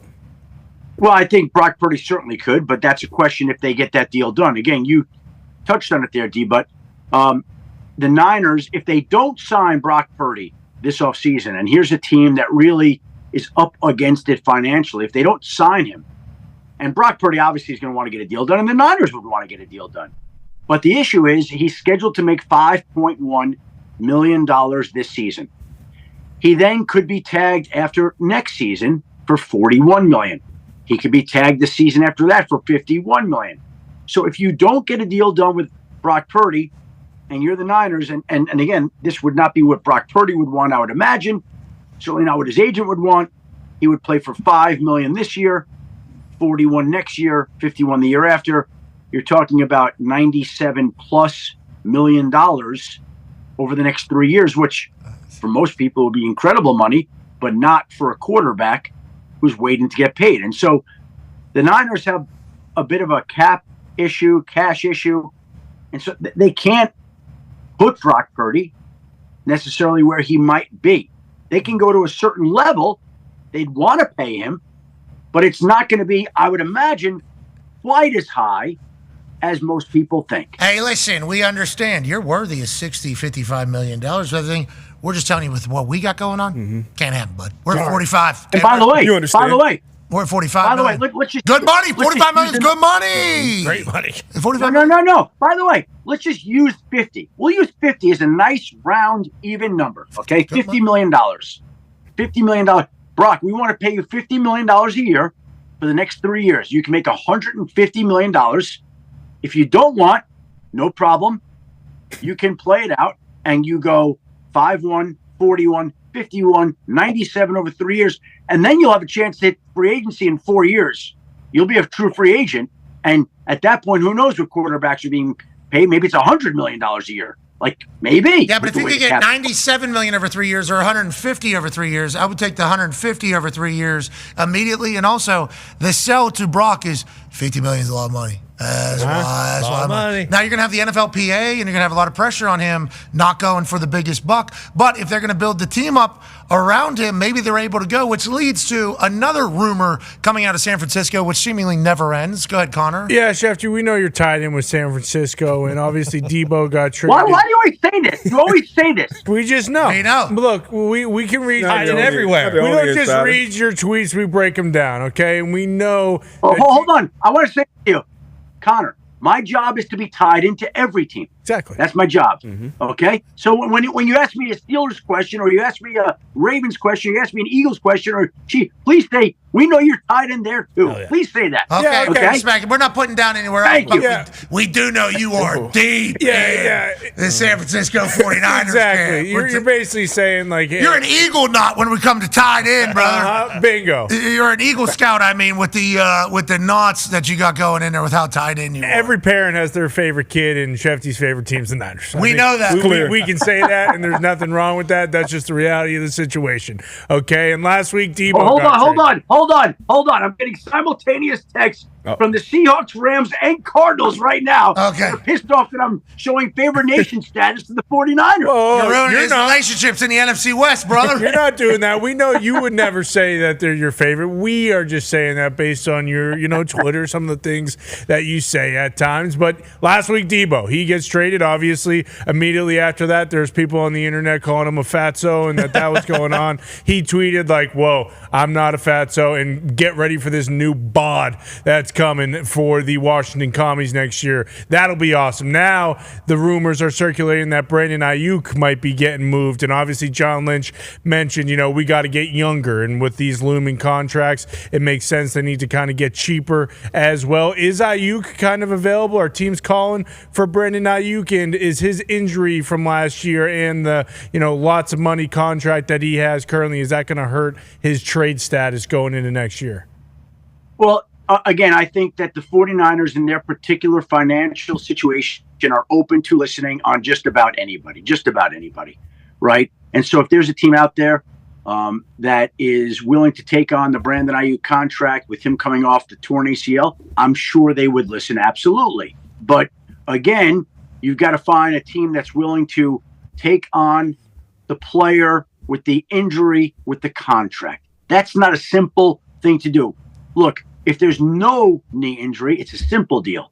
But because there's a knee injury, because he may miss the first half of next season, and there are questions about when he'll get back next year, there are a whole host of pending issues. But the Niners, again, for them to play in the free agency sandbox, they're going to have to find ways to clear out salary, whether that's through Brandon Ayuk or Jordan Mason or any other player that they don't bring back or let go.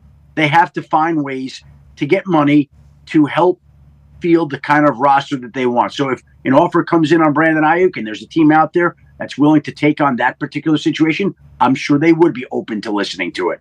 Okay, so with this comes the Brock Purdy deal, having to pay your quarterback. You can't pay everybody else. It's kind of the game. You got a young quarterback, you can pay everybody else. You get a quarterback that gets paid, you got to figure it out. Howie was able to debunk this system. Same with the Chiefs and Brett Veach, but normally that's how it goes in the quarterback world. Unless you get some of these veteran quarterbacks that may be cheaper price. AJ has a question for you, Shefty.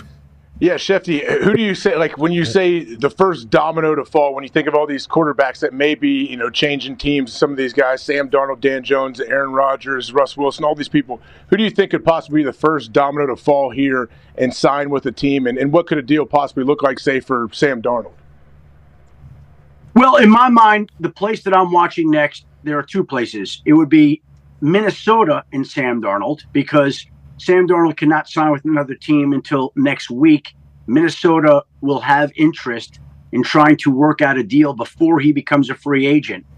And so they are open to bringing him back. The question is, can the two sides figure out a deal that's worthwhile? The other place to watch this week would be the Pittsburgh Steelers, because they currently do not have a quarterback under contract. It's tough to go into free agency, to go add to your offense when you have no idea who's playing quarterback. And that's why I think they're going to spend this week working on getting a deal done with either Justin Fields or Russell Wilson. I would imagine Justin Fields is first up in the pecking order.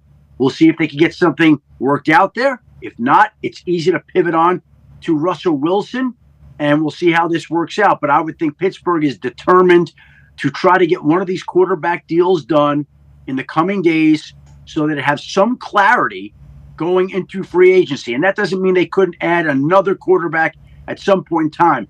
But I think the idea would be to provide some stability now so that at least they could go into free agency with a little bit more clarity than they currently have. Oh, mama, I'm in fear for my life from the long arm of the law. They don't have a quarterback. They got a lot more of the fear than the long arm of the law, brother. Yeah. Is that the most important position in all of sports? Yep. Is that the one that matters the most? Yep. Got no quarterbacks on the roster. Hasn't had a losing season in a long time. Maybe they'll go to a wide receiver and have him play quarterback. You broke some news right before you came on the program. Go ahead, Tone. Yeah, Shefty, you're dialed in with the NFL. So I wanted to ask you, you just broke the news that Devontae Adams was released officially. We knew we figured it was coming. I was looking at the free agent list as far as wide receivers go, and it's Chris Godwin, Amari Cooper, Steph Diggs, D-Hop. Does that make him the number one wide receiver on the free agent market? And is there any early favorites on who could potentially go after him?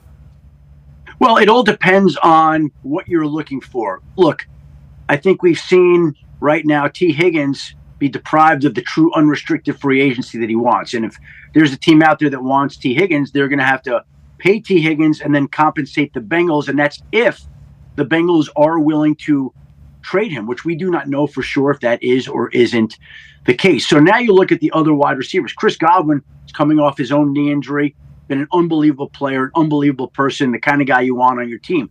Davante Adams is older, still a highly productive player. I think there's just a group of wide receivers. I don't know that I'm placing one above the other. I think it just depends on the team, how they value each player, but nobody was going to trade for Davante Adams' contract. When we go back to Deebo Samuel last week being traded to Washington, he was due $17.5 million. And really, the Niners didn't get a lot of interest. They spoke to Houston, they spoke to Denver, but in the end, the only team that was really willing to move at that point in time on Deebo was the Commanders because of the salary at $17.5. Well, Davante was due double that. 39 or something like that. Sheesh. So that you were never going to find a trade partner for Davante Adams. It was never realistic. And that's why the Jets have essentially granted him his release. He now hits the open market and becomes one of the top free agent wide receivers out there. Where does he fit? I think, look, he's been through it the last couple of years. He's played in Vegas, didn't have a quarterback. He played in New York, they struggled and lost. Without having spoken to Davante about this, I'm going to guess he wants to play for a winner. He's going to want to play where he's utilized, where they depend on him, and where he's got a chance to win games. He's going to the Chiefs. This guy's going to the Chiefs. Oh, no. Oh, no. I can see it. You said that. I didn't say that. I just think that he's going to the Chiefs. Want to go to a place. Feels? No. Well, there are a lot of. How about? I mean, we could go over any number. The Packers. Yeah. How about bingo. the Packers? If you want to go back. Well said. How about Philly? Hold on, didn't they say something about him and Josh McDaniels? Yeah, they have a good rapport in New England, but if we're talking winners, that wouldn't be like. Okay, got it. You just said that, not me. How many games we won last year? No, hey, listen, I agree. But again, well, hold on. But New England, and I don't know this, but New England might be willing to pay him more than those other teams. New England's got over $100 million in cap space. So now, Devontae, do you want to make more in New England if the Patriots are interested, or do you want to take less and go to a more certifiable? These are the decisions that every player is going through. These are the decisions that every team is going through. And so you can't just apply a simple formula to this. These are complicated, nuanced, layered decisions. Humans are making decisions about their lives. Happiness, are you choosing to check over the incredible opportunity? And if you choose to check over the opportunity and like a year from now, are you going to regret doing that and maybe say, I'm out of here, get me out of here. I can't be doing this. I'm done with irrelevant football games. That happened down in Miami, obviously, with Tyreek Hill. As soon as he signs with Miami for the massive check, leaving the Chiefs, we all say, okay, he's going to take the bag, but then you don't win a couple years in a row, and it's like, I hate this. This is not what life is supposed to be like. So there's a lot of decisions that have to be made. We would all like to see Davante back in primetime football. I think we would all agree. A lot of people are saying he and Aaron might be a tandem. I don't know if that's true. I mean, especially if Davante's able to get some payment. And you talk about New England, opportunity and compensation is what they have up there. That's what they got. And to your point, there was a report about McDaniels and that, Davante was very successful in his offense. And I'm sure Davante sees what we all see. Drake May's got a lot of Aaron Rodgers. Okay, all right. So maybe let's just something to think about. If this goes how anything has gone over the last 5 years, Davante Adams going to the Kansas City Chiefs. And that is going to be a wild situation when it takes place. But no matter where he goes, we can't wait to see him playing ball again. Speaking of playing ball again, will Myles Garrett ever be back at Cleveland? Ty has a question for you. Yeah, Shefty, what's going on there? Most recently, we've heard that he's basically said, hey, listen, I'm not negotiating at all. I do not want to be a Cleveland Brown.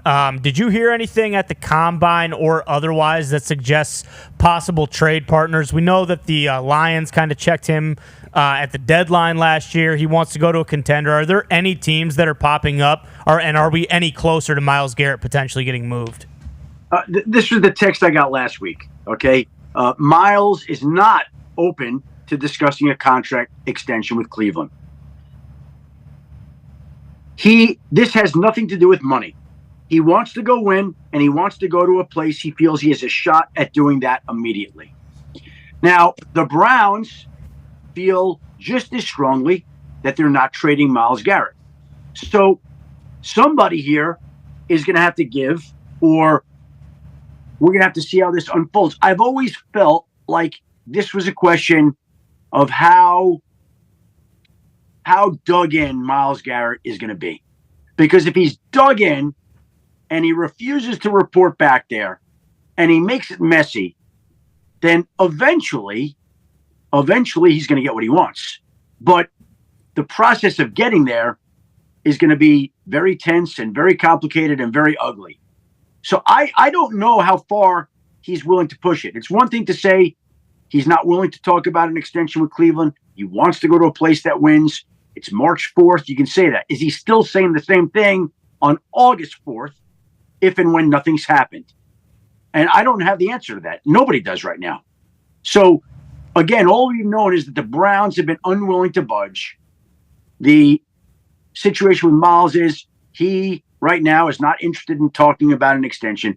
And I know we've got these questions and speculation about where Myles Garrett's going to wind up. And that'll be interesting if Cleveland moves off its stance. But, I know Philly's been floated out there. I've had Eagles fans like, are we trading for Myles Garrett? Like, there are no absolutes at this time of the year. Anything is always possible.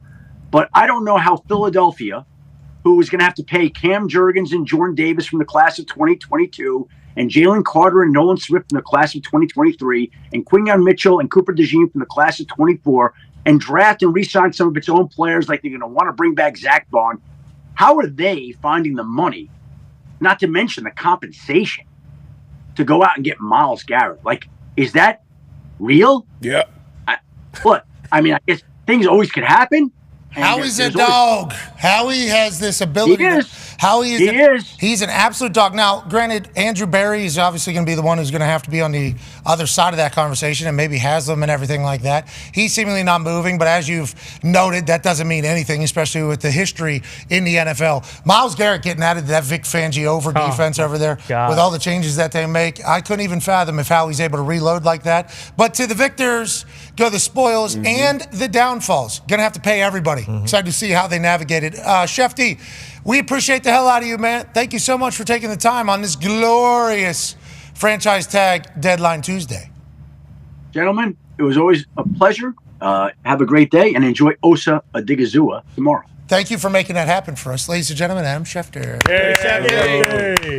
So fresh out of a $80 million extension, Osa Odigizua will be joining us tomorrow at 12:15. Can't wait to get his thoughts. Because, to be clear, did not know a lot about him. No. I think I remember his name during games whenever he'd make a big-time play, but it was never the talking point of the Dallas Cowboys. He just got broken off. Big-time deal. Good for him. D-tackle getting that type of money.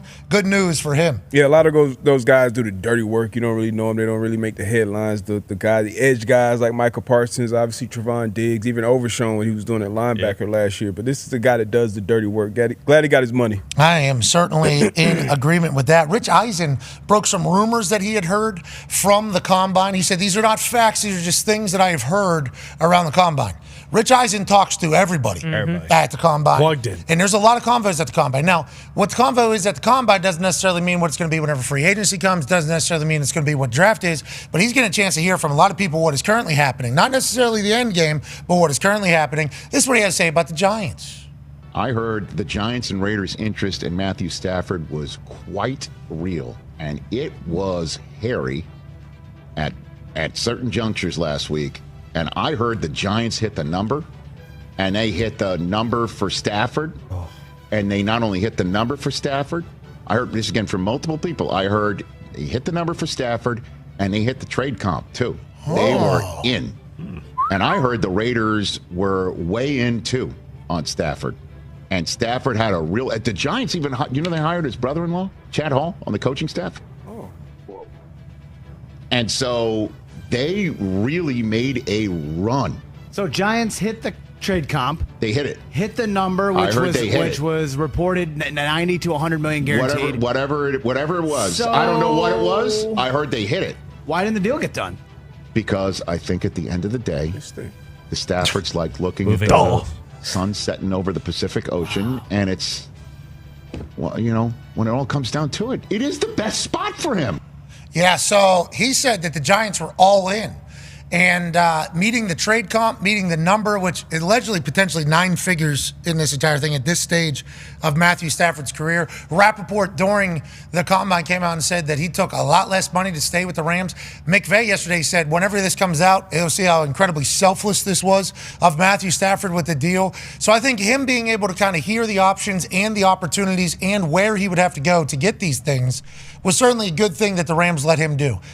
That's a good. Football gods will bless the Rams, I think, with that. But inevitably, in the end, Matthew Stafford and McVay talk on Friday morning. I assume Les Snead gets in there as well. They lay out the plan going forward. Maybe air some grievances. Sure. Maybe air some grievances on how things have gone. And they get to a point where Matthew Stafford is returning. In the middle of that, you decided to interrupt. And you said that these teams suck, which is potentially why Matthew Stafford didn't want it. I think that is also a massive piece of it. Yeah, I mean, yeah, you're going to a quarterback at his age, what he's already accomplished. You're going to different franchises that you would think are a little further away from winning than you are in LA. A lot of us expected LA to win 3-4 games this past season. What they had, they obviously knew what they had. We saw Sean McVay yesterday, and just talking to him for however long that was, you can sell the electricity and what he brings to that building day in and day out. And I feel like this is right. This is only right. This is the right place for Matt Stafford to finish his career. Had a long, loyal run in Detroit.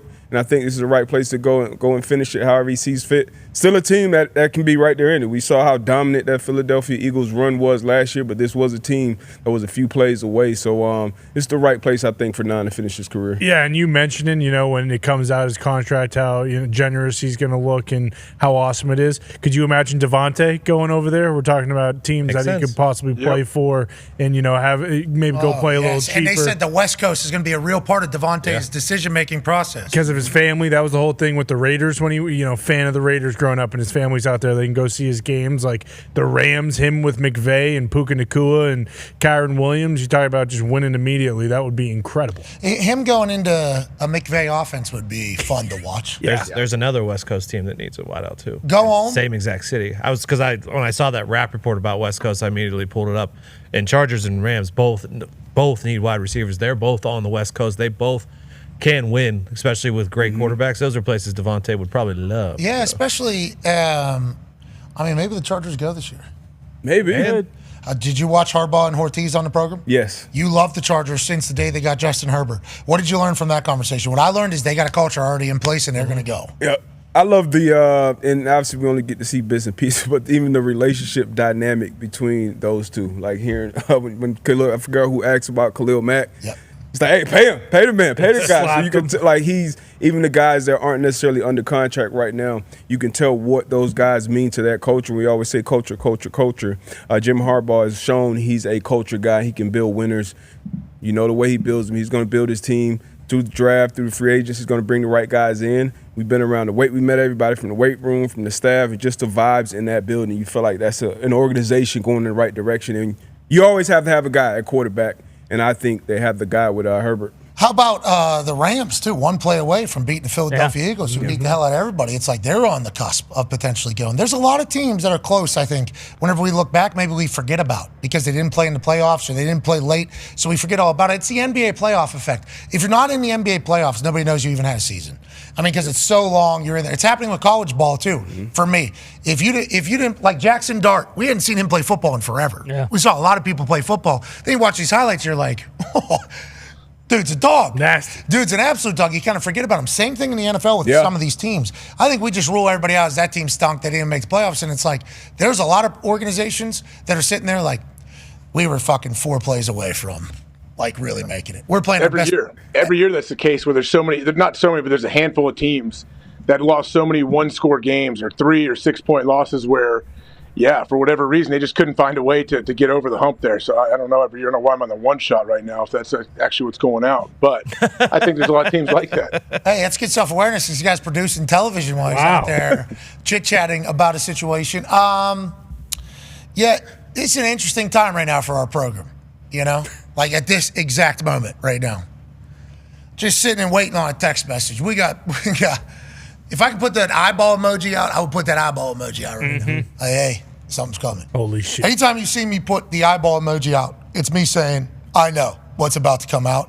And I've decided not to dive into the insider world and let everybody know. Oh, come on. This one is March 4th. Eyes. You could. Eyes emoji, and we are going to be the ones, I think, that are going to let the cat out of the bag, I do believe, on a rather large piece of news. I mean, be careful getting into this world now. I know. You know what? Everybody fucking hates me already, so... Dance with the dragon. Yeah, I don't want to get into the insider world because you piss people off, and it's like, I already have enough people saying terrible things about me, so forget it. Maybe I do get in the insider world. Good luck. Starbucks stare down guys. Yeah. There might be a new pecking order in this entire game, but it is certainly an honor to potentially do that type of thing. Got to earn up a lot of trust with people. I think in this particular case we have, and now we just sit and wait for a text to come. Big fish? Big, yeah, this is a big piece of news. Maybe just do it. This is a big. What position? Don't worry about it. Don't worry about it. We've held on to this for a little bit now, so, it's been squeaky clean. What was that thing you wanted to talk about, Tone, in the ball cap? It was something that happened about something in the NFL world. Remember? It was a big deal on this franchise tag day with those free agents. Yeah, it was a big deal. I was just talking about the free agents in general and how great this class is. There's a ton of D-backs we talked about earlier. Mm-hmm. That's a huge part of this one. And it's kind of like there's not a lot of – there's D-backs obviously in the draft, but it's not a deep D-backs one. So the free agency D-backs could be heavy, especially, the same with the wide receivers. But probably not for like running backs because those are D tackles because those are heavy in the draft. But there's still a lot of huge names out there. And now that Devontae's on that, Shefty said that there was tiers for wide receivers, but like when I look at the wide receivers, Godwin's coming off an injury, so maybe him 1A. Stephon Diggs coming off an injury. Amari Cooper, coming off of a bit long in the tooth. Yeah, a bit long in the tooth. Something weird happened there in Buffalo where he didn't get a ton of production. But Devontae is definitely, I think, in my eyes, 1A as far as wide receiver free agency goes.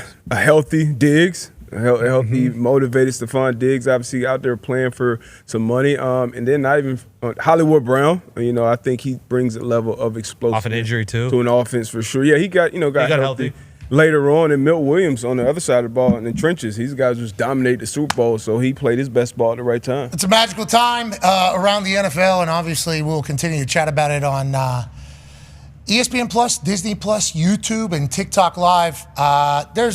Something's cooking right now, and it'll certainly be coming in a few moments. I believe this clock is completely off. Shout out to Bruce Brown. We'll be back tomorrow here on ESPN. We'll see you then. I think we're actually on ESPN2 right now. Yeah, what we on for today? Spring training baseball. Mets are playing ball. I think it's all week. Soto playing? I think it's all week. We are. When's opening day? I think Who Friday cares? we're actually ESPN End of News. March. 3 weeks, yeah.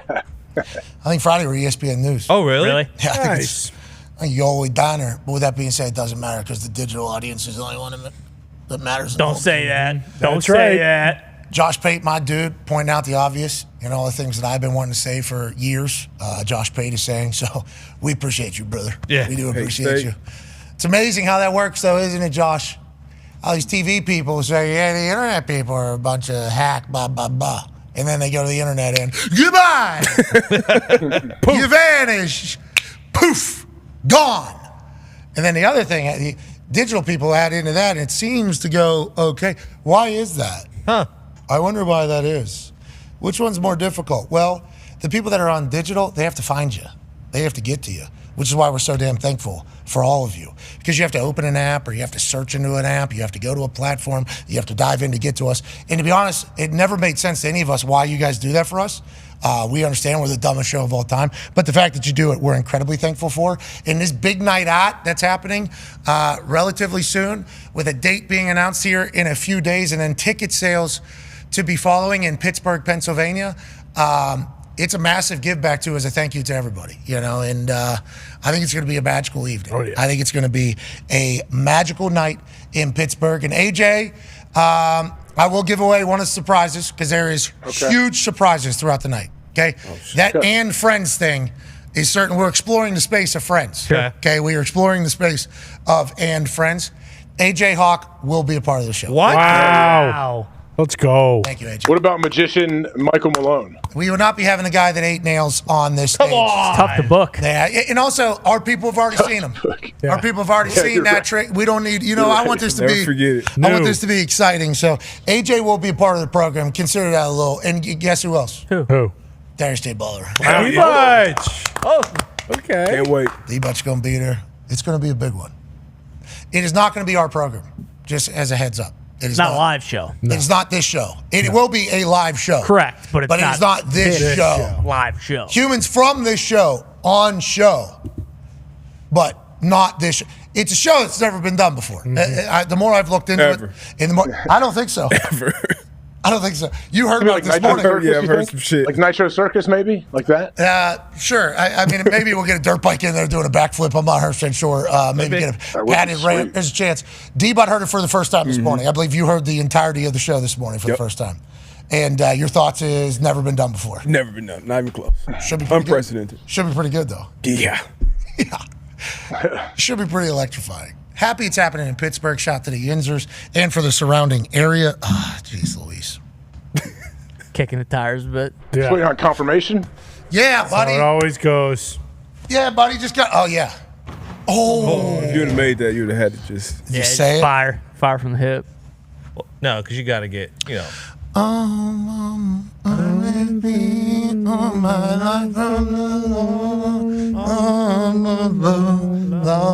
Whenever this comes, everybody's going to be like, it makes sense that they're sitting here instead of going to the bathroom, which he clearly has to piss. Look at him moving around right now. I certainly do. I've been hydrating the shit out of myself. I think, I'm trying to get healthier as I continue to grow on. That was one of the conversations I had with myself during the break. I said, listen, you got a daughter, dude. Let's live. Bingo. Let's survive. You are healthy, though.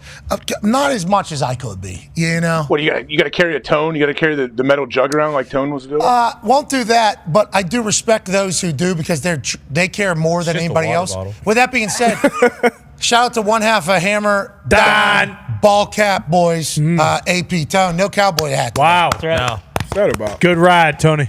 Walked into Hammer downtown, as I do every single day, to grab my cowboy hat, and I looked at it and I said, I don't think you deserve to wear that today. So I didn't. Why? What happened to you? Did you do something? Did you? I just didn't feel it. What did you do, buddy? What was the guilt that you were feeling about a cowboy I don't hat? feel Punish guilt. yourself? It's not something I am capable of. Good. That's good. Yeah, so it has nothing to do with. I think it's because I don't think I've been watching. I haven't watched a cowboy show or movie in a long time, so I just didn't feel it in my bones. If you can feel it. Yeah, you can wear it. You got to chase it, yeah, for sure. He decided to chase the ball cap today. But it's winter, so I haven't listened to country music in a while either. So it's just it's kind of Lettuce is phenomenal these days. Yeah, that's what I'm saying. When are we going to finally just do no cap? Soon. One half of the Hammer, Dahn. no cap, boys. When's that going to happen? Probably soon. Keep capping. I'm getting older. I looked at Mahomes on the hardwood the other day and I said, he cut his hair. What am I doing? It's not Halloween. I'm parading around in a cowboy hat all the time. Oh no, you're starting. Wait. What do We you knew know? this time was inevitable. What do you We mean knew this- Halloween. You're a cowboy. We knew that this was going to come. This has been since COVID, brother. It's been like 4 or 5 years since I've been on a ranch. I've been busy. I haven't done light ranching in a couple years at least. Yeah, maybe 30. What? 35 years. So you're no longer a cowboy? Is that No, what I you're am. No, it's not. Doesn't sound Is like it dead? It felt like today. Massacre week? Since the day to day. Yeah. Give me that. Cowboy Tone is dead, brother. Oh, no. Absolutely. I know what he asked. And it is a necessity.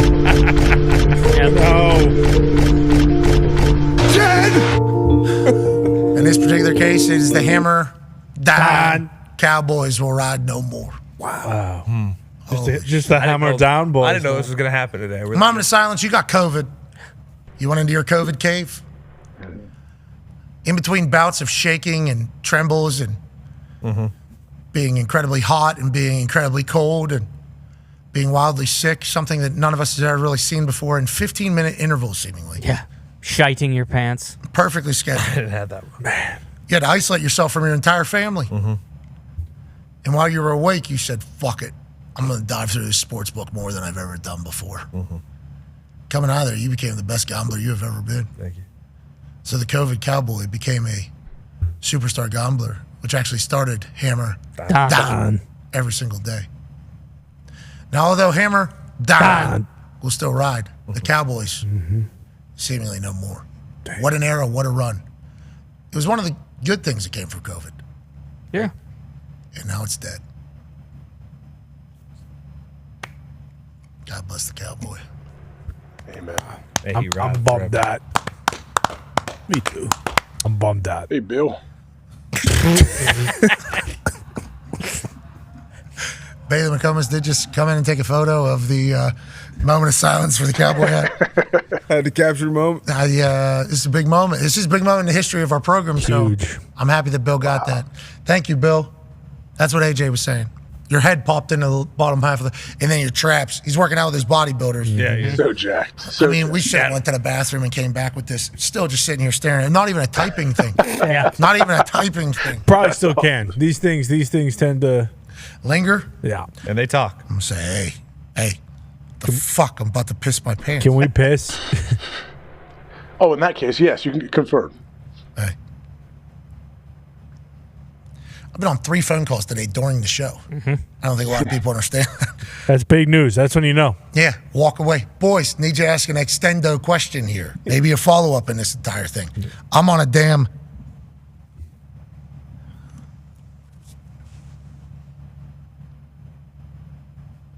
I think we're close. Yeah, I heard that before. Typing bubbles? Actual message saying soon. And hold the line. I mean, what soon is relative. Soon means very soon. I think. 10 minutes is soon. Like you said, can I go pee? Vogel? What? He's getting out. He's getting out. Yeah, you would know. That's what you think we're holding up the show for? That's your problem. I didn't know. You should have. That's something you should have known as not something you would hold up a show for. But with that being said, I do think he's getting out at some point. Makes sense on franchise tag death. Something else is Thought happening. he was getting fired squad in South No, Carolina. yeah, South Carolina is bringing back death by firing squad for the death penalty. What are the- First what are the one in details? 15 years. 3 guys are Okay. going in. They're going to have rifles about 15 feet away, and they're all going to have live ammunition. Only 3? Yeah, which is a little Blindfolded. disappointing. Yeah, and that's I not thought fair. maybe, That's Have live? I thought and maybe always blanks Uzis. for one? No, well, that's what they used to do, but they're saying, nah, we're not doing that anymore. So they're all going to give the guy, And now they don't know whose bullet did the killing, so All nobody 3. has any guilt. Exactly. Normally They're all- probably pumping all full 3 lead, center and then chest. they also have a doctor on staff to come in and confirm. Yep, he's dead. Okay, we can take a break. We'll be back in about 5 with some breaking news. Okay. Okay. Big breaking news. I didn't know that was coming back in 2025. By the way. Me neither. Punt him Kinda out. awesome. Better not miss. Dude strapped in 10 feet away. You better not miss. Did you see? I think I saw something where a guy got Scare him a bit. and he didn't die. Lethal injection. Oh, yeah, that happens a lot. screwed They'll it live up. for like 40 minutes or something, yeah. No, Gerard Didn't Butler die did at that. all. Didn't Oh, take. pulled out. went back into death row, and they were like, "Do I get to go now?"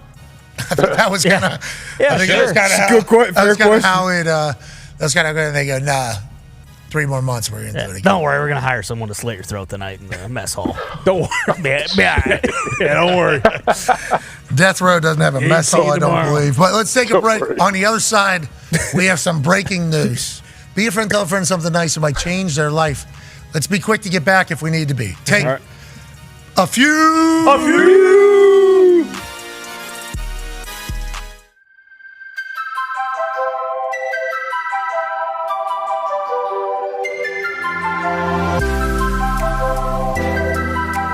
Gentlemen, congratulations. Thank you so much for taking the time where you're contractually obligated to. So I appreciate you guys being here. I want to be here. I just want you to know. Come on. I have watched you do your thing, man. Nothing but respect and praise for you. Will you touch this? Me too, man. Number 2 overall, baby.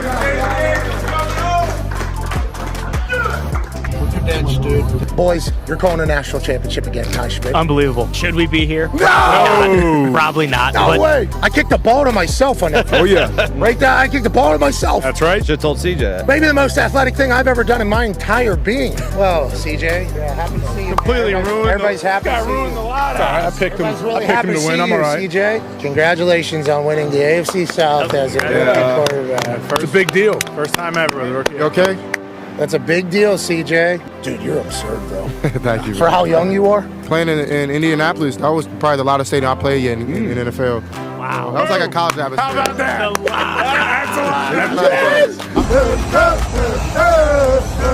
that? Pete, you got 2 knees, 2 ankles? 2 knees, 2 ankles, and some big boy pants that slide up around. Move along like another day. Move along. Is that guy guy's penis go? That guy had a lot of courage. Good question. It's ice cold in there. It's ice cold. It's the first documented button dick. Game day set. That's what's being said. I didn't come up with that. That's what's being said. It was our show, 3 hours, 15 minutes. Then it was a 2-hour gap. Then there's game day, straight in national championship field pass. For two schools that are going to be talking about this day for the rest of their lives. Both of these teams being chastised from all different angles. Washington, there's no way this team from the Pac-12 in their last year with Kalen DeBoer as the head coach can continue to win. They're going to stumble somewhere. They didn't. Then you think about Michigan. 2 separate suspensions for their head coach, and all they've done is stay the course. And tonight, banners, rings, reunion conversations forever on the line. What an honor it is to be here. Look at his belt buckle like yours, man. Belt buckle. Like with some light ranching to do down here in Houston. He comes out of his cuts, he sees people, he shakes them, and he doesn't look anywhere near as small as you would think. He's powerful. I love Blake. A lot of NFL GMs are saying, wait a second, is Michael Penix maybe one of the top 3 guys to go to the NFL? Because what he does with a football is stupendous.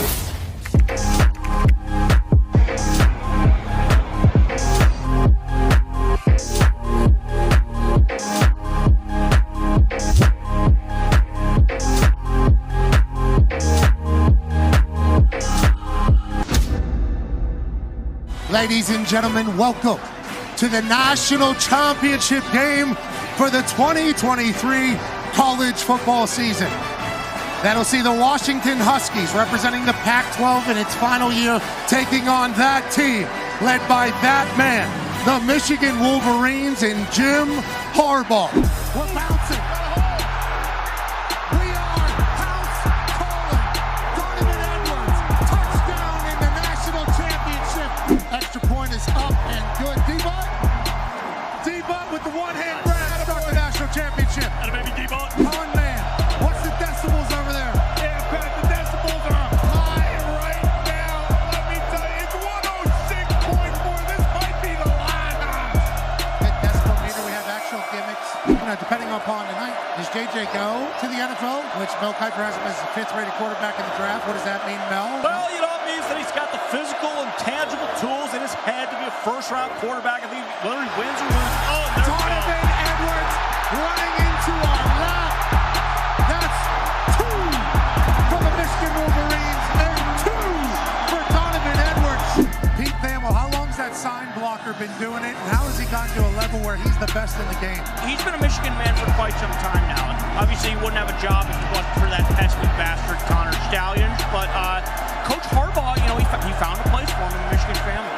A beautiful moment between the Harbaugh brothers on the sideline. The one on the right there, #1 seed in the AFC. The one on the left, up 17-3 in the national championship. Hey, Let's go.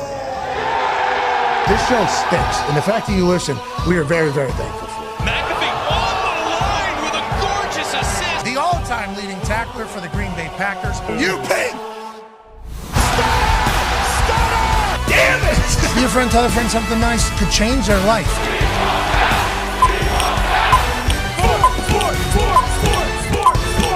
Hello, beautiful people, and welcome back to our humble abode, the Thunderdome.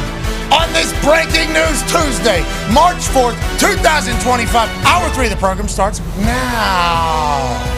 Sports are awesome. We're lucky to cover them. That's AJ Hawk. The Toxic Table's here at Boston Connor and at Ty Schmidt. One half of the Hammer, Dahn. Ballcat Boys, AP Tony's here. 9-year NFL vet, Darius J. Butler is here. You look fantastic, D-Butch. All right, it is a great Tuesday because obviously the franchise tag deadline is in 1 hour and 49 minutes. Will any other teams put the franchise tags on their players? We shall wait and see. What we do know is our source have told us that the Super Bowl champion Philadelphia Eagles have signed Saquon Barkley to a 2-year extension, averaging over $20 million per year, $36 million guaranteed at signing, with $15 million more available in incentives. Obviously, nobody had this in their bingo cards. Nobody had a clue if Saquon Barkley was going to sign an extension. They thought he took less money to go to Philadelphia, and that thing was always settled. Instead, Howie and money team Ed, who represents Saquon Barkley, decided to get together,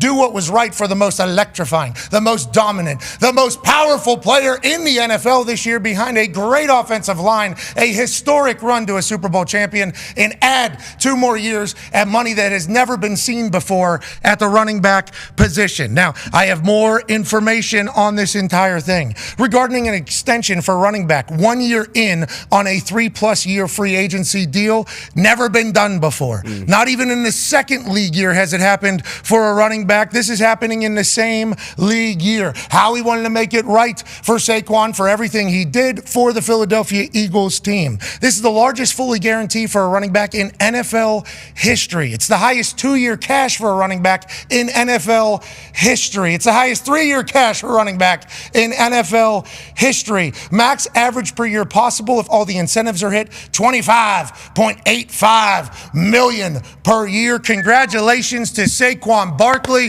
and the Philadelphia Eagles for getting a historic, legendary, one-of-one deal done for a one-of-one running back who put the team on his back door. What a deal, what a time, what a run by Saquon. From whenever we saw in Hard Knocks offseason, Joe Shane saying, I don't think we'll be able to pay that amount of money with how much we're paying our quarterback and everything like that. The Eagles have a $50+ million quarterback on the roster and now a $20 million+ running back on the roster, while having A.J. Brown, Devontae Smith, the best offensive line in football, and a tight end, Goddard, who's tougher than you are. Howie has continued to somehow do these magic tricks to stack a roster. On the defensive side, they're going to have to make some plays. They're going to have to add some people. Bradbury gone. Darius Slay gone. Zach Bond, potential free agent. What will they do there? We assume they'll figure it out because that's what they've done. Nick Sirianni, Big Dom, Howie, and the entire squad over there, Bradley Cooper included, keep Saquon Barkley and his powerful football team together for at least another 2 years on top of the deal they signed. Congrats to all parties. Yeah. Wow. AJ, it's a big deal, and I think it's a good olive branch from the Philadelphia Eagles to reward a player that has done so many amazing things for them in such a short time. Yeah, I mean, credit to the Eagles in getting this done. $36 million guaranteed at signing. That's gigantic, especially for the running back position. And yeah, the fact that they did this when they absolutely did not need to, they didn't have to. This is like in good faith, like, hey, you paid us back, and it's so much by the trade that we made to bring you in here and what you brought to this team in this city. I think this is awesome. We don't see this happen very often. Like you said, Saquon is one of one. This kind of deal does never happens actually in this kind of setting. So yeah, this is awesome, man. Like, why? I guess why not? If you have the cap space and you can make it work, why wouldn't you do this? This energizes your whole team. You know, remember, Saquon took less money to go to the Philadelphia Eagles than he could have got in numerous other places because of how much he appreciated the culture, the area, and the offensive line. Being able to keep him around, obviously, how he knew was like, this is good, but also keeping him happy. Like, hey, let's let our star know that we love him here, and let's reward him for the year that they had, and we won a Super Bowl with this guy. Let's run it back. D-Bud, I love this move by the Eagles. This is awesome. This is great. How he kind of always catches us by surprise. Nobody expected this to happen. You said first time ever going and re-up after the first year. And he took less initially, and it's kind of like everything you've seen Saquon do, I guess even in front of the camera, we don't see it all, but like the game where he didn't go back in to finish his single game rushing record or whatever it was. The single season rushing record, set out that last game, didn't chase that, but got the ultimate goal, went and got the Super Bowl, and now this is the team and the organization not doing good by their player, doing great by him, something we've never seen before, coming off an Offensive Player of the Year performance where he could have very well been the MVP. I love to see this not only for Saquon and the Eagles, but for that running back position. We've been talking about the position coming back, and once you get that money, you reset that market with not a bunch of Saquons out there, obviously, but you reset that market. So, these big workhorses will start getting their money again. Yeah, it's awesome for some of the younger guys. And it didn't change the running back position, but it feels like it almost like redefined what you need to have. Like, you need to be able to catch the ball out of the backfield. You obviously need to be able to, take the ball 60+ yards when you have that space. And their own line, it is the best in the league, so it's a huge, credit to them too. But if you're Jahmyr Gibbs, if you're, Bijan Robinson, if you're even like a Kyron Williams for the Rams, at least now you kind of know, like, okay, there is this new market available for us, and those older guys, it kind of stinks. And it feels like even for like Derrick Henry, you would think maybe Derrick Henry could get a new deal from this, but even him, he doesn't do what Saquon does when it comes to, the effectiveness in the pass game and stuff. They use Justice Hill a little more often than, any of the other running backs like the Eagles get, but it's great for the running back position because that's been a huge storyline the last few years. How many mil do you think they added on for the jump over backwards thingy he did? Oh, that was at least 3. Yeah, at least 3 million. Had to be. They're probably at like 17 million a year, and they were like, but check this. There it is. You see it? He did that. So let's make sure we reward that. And they're like, you're right. That's at least 3 a year.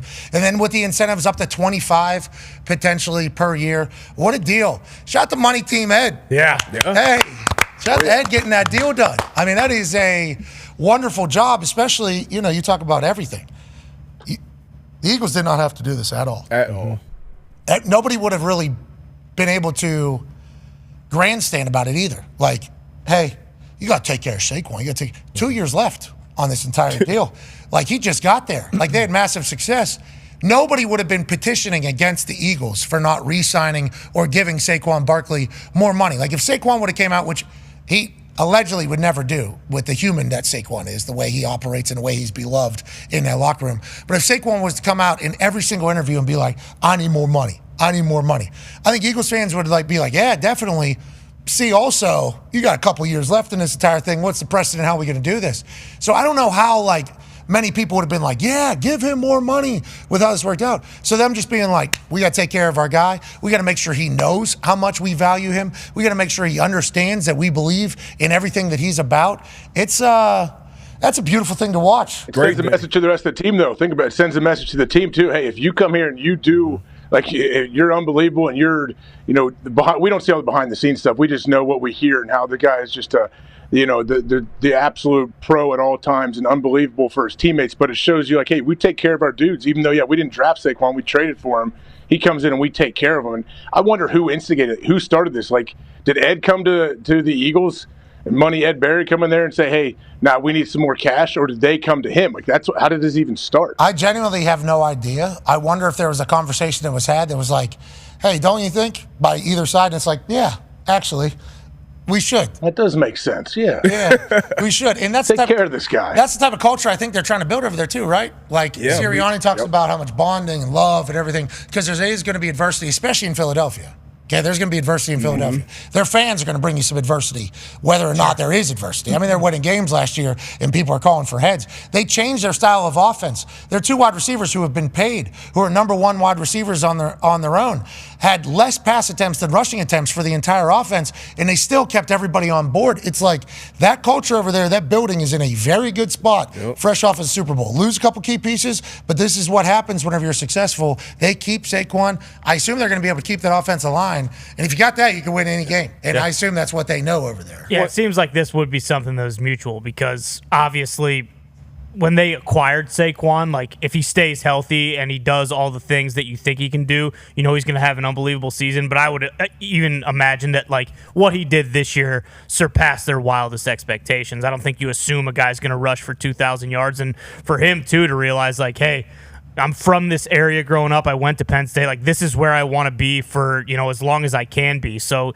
yeah, if it's a little bit more money here, why not? And for them to know, like, the Eagles probably don't win the Super Bowl if they don't have Saquon Barkley. Not probably. Definitely. Yeah, that's well, right. You just, I'm not trying to talk in absolutes here, but yeah, like, absolutely. If they don't have Saquon Barkley, they're not winning the Super Bowl. So it makes sense. Like, let's not carry this thing out and drag it out longer than it needs to be. Let's make sure he's happy and get things done. And like you said, for Howie, like, you can do this kind of stuff when you have a bunch of rookies and young guys who are immediate impact players on your offense and defense, and and you get a guy like Zach Bond who you paid for pennies, and then he has the season like he has. So it's just tremendous all around for the Eagles. And when we talk about it being a mutual deal situation, there is a chance, because sometimes when players get these extensions, that the cap hit for this year could actually be better than what it was going to be on his current contract, and they do have a ton of people to pay. So as far as it being mutual, it could be a situation like that too, where his cap hit is actually better this season, even though he's getting more money, he's getting an extension, he's getting more guaranteed money, but it works out for the team and the player. Go ahead, AJ. No, I mean, I think that when you can spread it out and give a guy a deal, it'll free you up cap space like right now in the moment. So I'm sure, yeah, it worked out for everybody. We get to take care of this guy that has done so much for this organization the short time he has been here, and it might free us up a little bit in cap space, even though we are making this guy the highest paid running back of all time. I bet you Big Dahn was the one that said we needed dudes. Probably. Definitely had something to do with it. But even with, because we were talking about it with the Niners, you know, having to move these pieces around because you have to pay your quarterback, like how we paid Jalen Hurts, but his cap hit is like super low. Like he's, you know, making 51 a year, but his cap hit is to the point where they can have all this flexibility where people were still talking about, hey, they may be in the Myles Garrett, you know, ballpark and making that work somehow, some way. And it's one thing to talk about it. AJ talked about this deal, doing this at this point sends a message to the locker room. And it's one thing to talk about it, but we all know in business, like, the money is how you show your respect, especially in that locker room, especially at that position when you are taking that risk to give that money to a running back position. We looked at it a few weeks ago. All the guys on the Eagles roster who have already been paid, whether it's O-line, the guys on the D-line, secondary, all up and down that roster, guys have gotten fair, good contracts up front. So, once again, another great move from Howard. I wonder, you know, McVay says, I want to see as opposed to hear or something like that. I can see how you feel a lot different than hear how you feel or something like. I forget his exact quote, what it was. It's like, to your point, it's like, yeah, we love you, we love you, we love you here. And then actually being like, nah, yeah, like, hey, we're like very grateful for you, man. Thank you for what you did. That's not that Saquon would ever not be all in, but I'm just saying the amount of buy-in that you have from stars now. Jalen, Super Bowl champion, paid, all in. Saquon, Super Bowl champion, paid, all in. It's like having your guys be all in is good news for the offseason, going into training camp, just the ease of the mind, taking distractions out of the way because there's always going to be them. And I love the move, taking care of their guy. Taking care of their guy. It'll make you want to prove them right. Like we know, like athletes, you're driven by proving people wrong. Like, all right, I hate this person. They slighted me. I got a chip on my shoulder. Like, there's a ton of motivation in that. But there's also motivation in trying to prove people right. Like, hey, these people believe in me. Like, these front office, they didn't have to do this. And I think that trickles down through everybody in the roster. Like, if you feel like it's a true partnership and they appreciate you, yeah, you want to do whatever it takes to prove them right.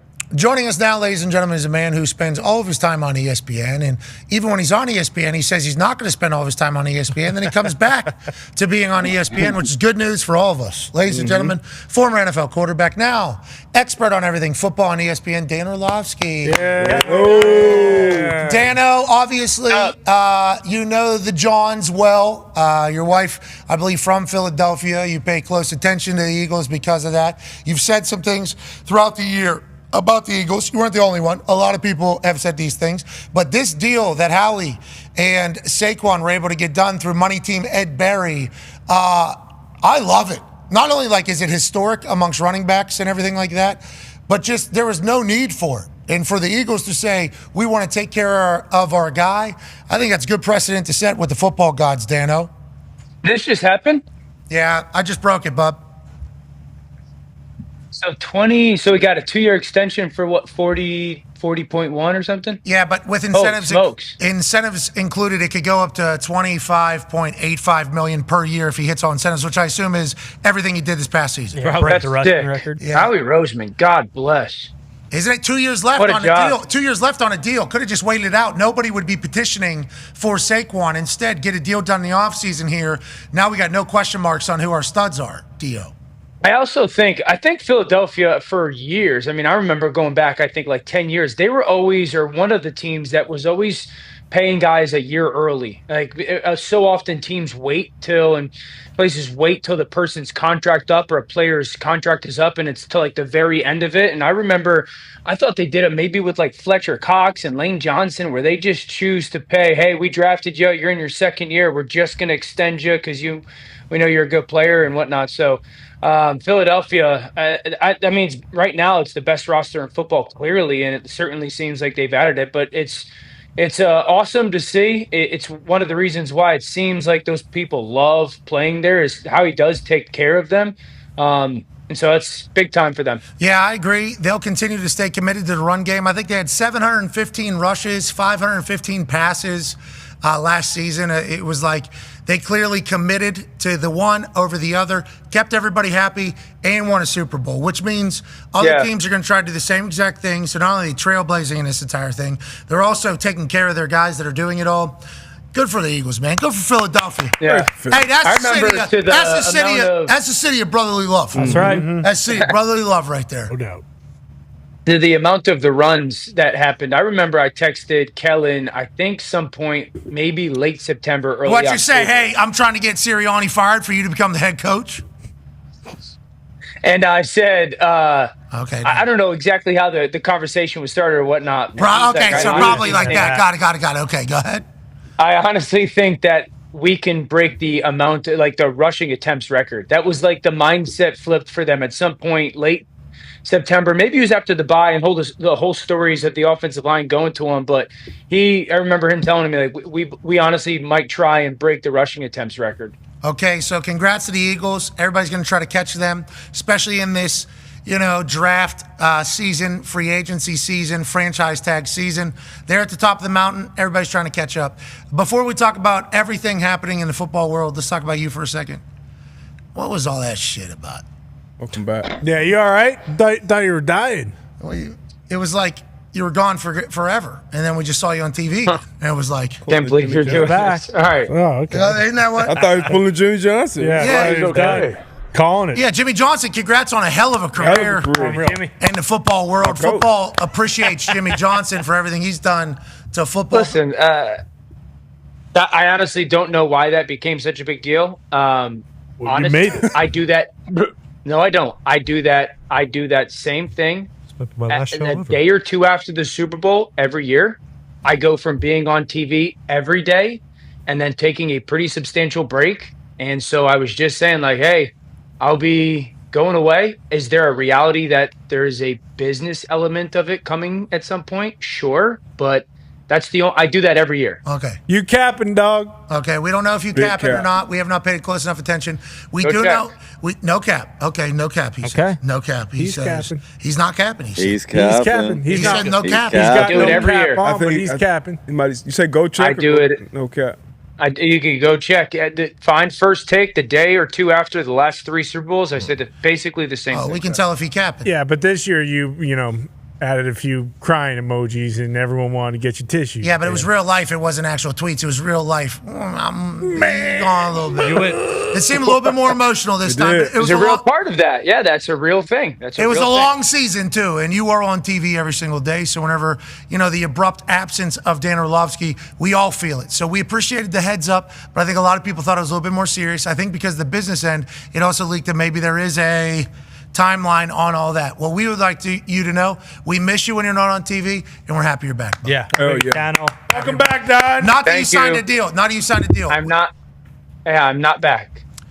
You were on TV. though. Wait. You were back though. You were going mad dummy yesterday on TV. You were. No, I worked yesterday because it was the Monday after the NFL Combine. I'll be on 2 days next week because it's NFL free agency. Okay. I think I work a day or two at the end of March. These are the final days of the scale. We're winding down. He's patting.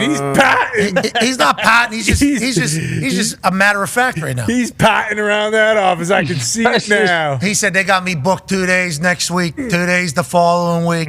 We got the combine, the draft. That's why I'm in there I'm doing my job. But there's a conversation that needs to be had, I think is what Dan Orlovsky's saying. And what we'd like to say, we're going to enjoy every appearance that you make.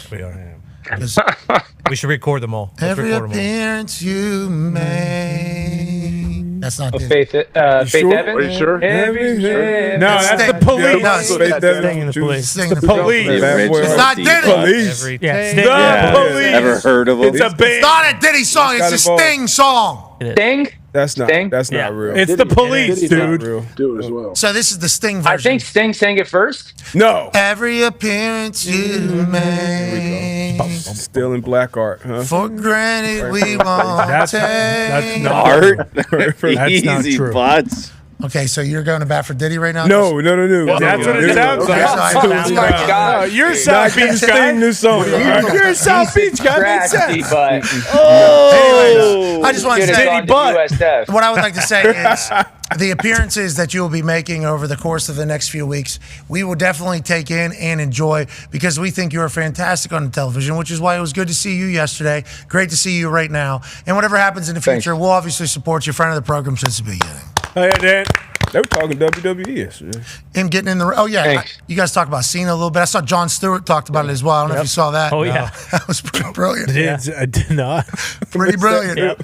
You see that montage last night? It was just look up Jon Stewart and it's good. It's worth the watch. Boy, he really brings it all together. We'll do. And he's a big time wrestling fan. What heel turn shook the wrestling world more, the Hogan one or the Cena one? So the Hogan one was in WCW. Hogan?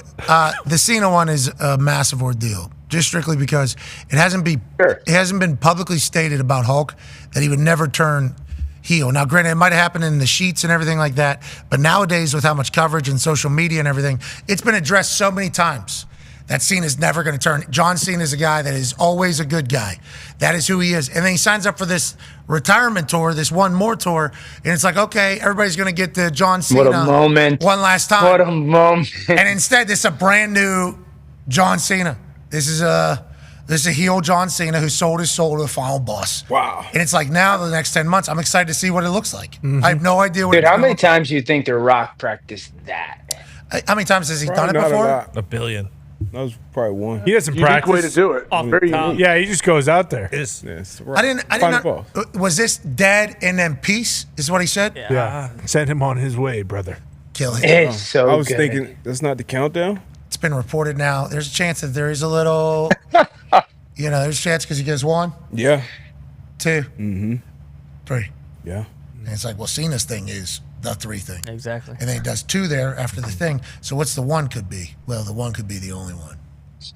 We need to go back and watch a tape and figure out who ruptured Cody's eardrum. Somebody did. That is being reported that Can't figure out who. Cody did blow his eardrum. And, He did? Yeah, we think we're not 100% sure, but we Did think Travis Scott hit? we think we don't know. It might be. We don't know if he, yet. that could be it right there. Yeah, we don't know if he ruptured his eardrum there or if he ruptured his eardrum, but it's being reported online. I do not know more than anybody else. Legitimately, they don't tell me anything, but yeah, it was reported that he ruptured his eardrum. And I'll tell you what, I've had a hole in my eardrum for years and decades at this point. Yeah, not fun. It changes. It is not a fun thing to deal with. I believe when you're in buds to become a Navy SEAL, if you get a hole in your eardrum or rupture your eardrum, they actually hold you back until the next one because underwater and all the different pressure and everything that is a part of it, like it can really, water is where it really gets you. So Cody's going to be showering one-eyed, potentially if the allegations are true, but feels like Travis Scott can bring a smack if he needs to. Yes, he can. All right, let's talk a little football, shall we, Dano?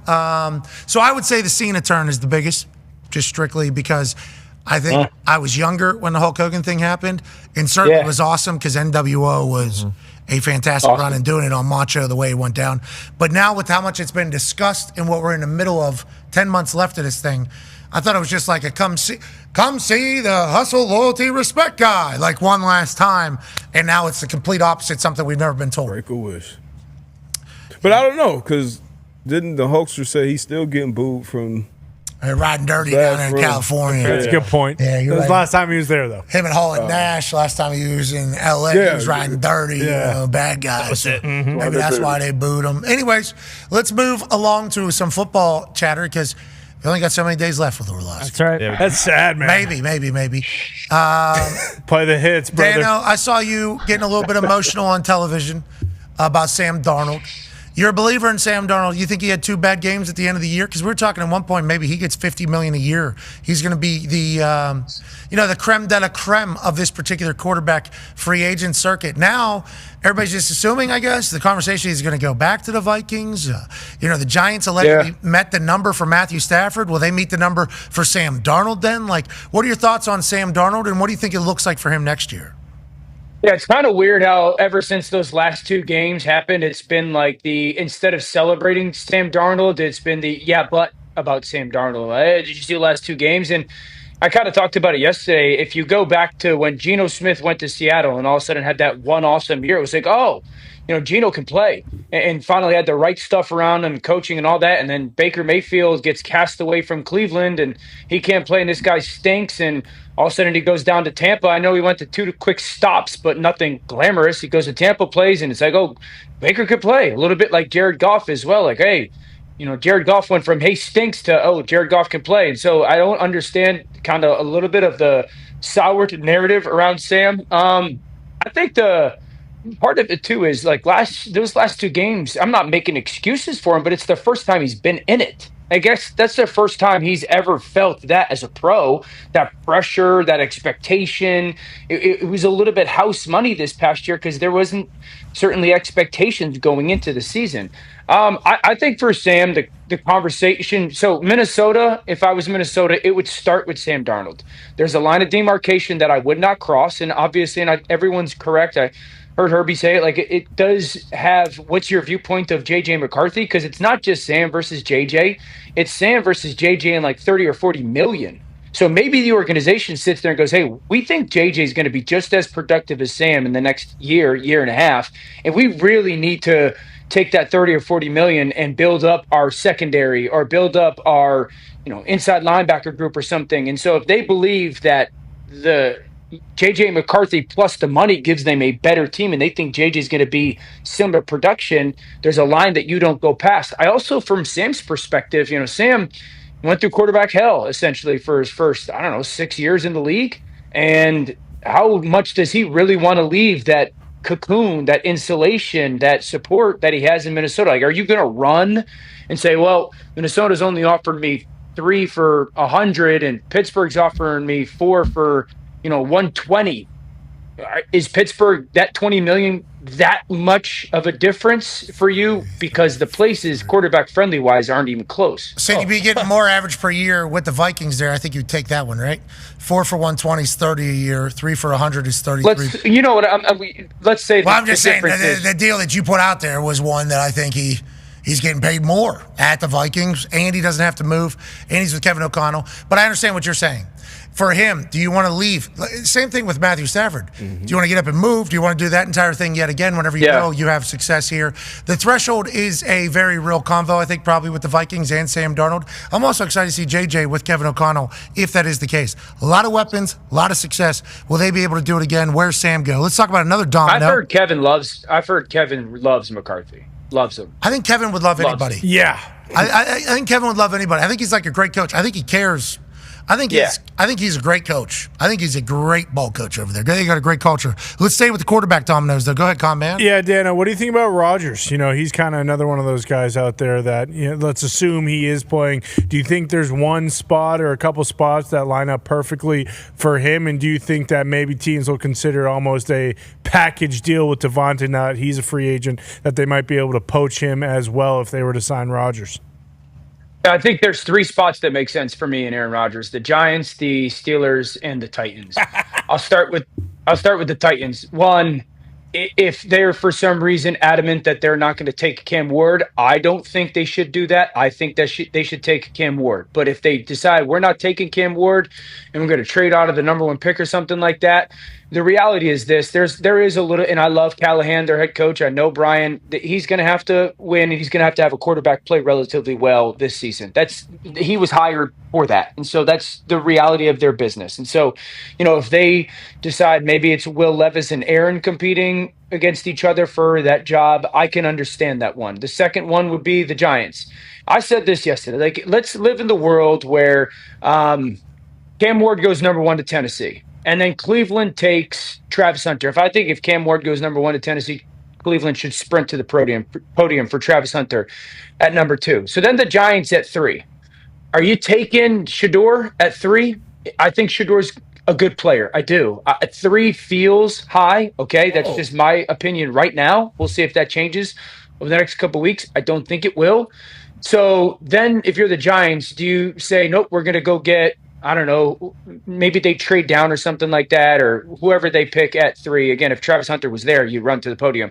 But then you go, well, let's take a player at 3 or trade down at 3, And then in the second round, or maybe they go back into the first, is it Jackson Dart or is it Jalen Milroe? I don't think Jackson Dart gets past the 20th pick, in my opinion. So I think you're going to have to go past the Pittsburgh. So if you're the Giants, I think you'll have to go back to the first round. If you don't, remember, Brian Dable has ties to Nick Saban. You guys have, obviously, and Pat, you on game day have heard Nick Saban talk about Milroe. And I know he's flawed. I'm aware that he is flawed. But my goodness, there is a ton of talent physically there. And you're then going Dable and Shane. They got to win by November. And so can you sign Aaron for a brief period of time? He's your starting quarterback. He keeps you afloat. And then if things are okay or you want to change or Milroe's ready or something like that, then you have the next guy to go to. And then if it's Pittsburgh and Justin and Russell don't go back there, I still think they need to add a young kid, but Aaron would make sense, yes. Aaron, what a fascinating dilemma. AJ, what do you think? He plays again, right? It's not like he's just going to retire? Yeah, I have a hard time seeing him just turn it off and stop playing. Yeah. Why do you think that is? Every year that this has come up, you've given basically a similar answer, and I forget it. So I apologize. He's at the end of his career. Yeah. He's a Hall of Famer. He's the wealthiest NFL player in the history of anything. He gets everything he does gets, absolutely crucified. Do you think there's any chance that he just says, "All right, that's it"? Yeah, I think everything's on the table with Aaron. You know that. We don't know exactly what I don't know if he knows exactly what he's going to do, but I just.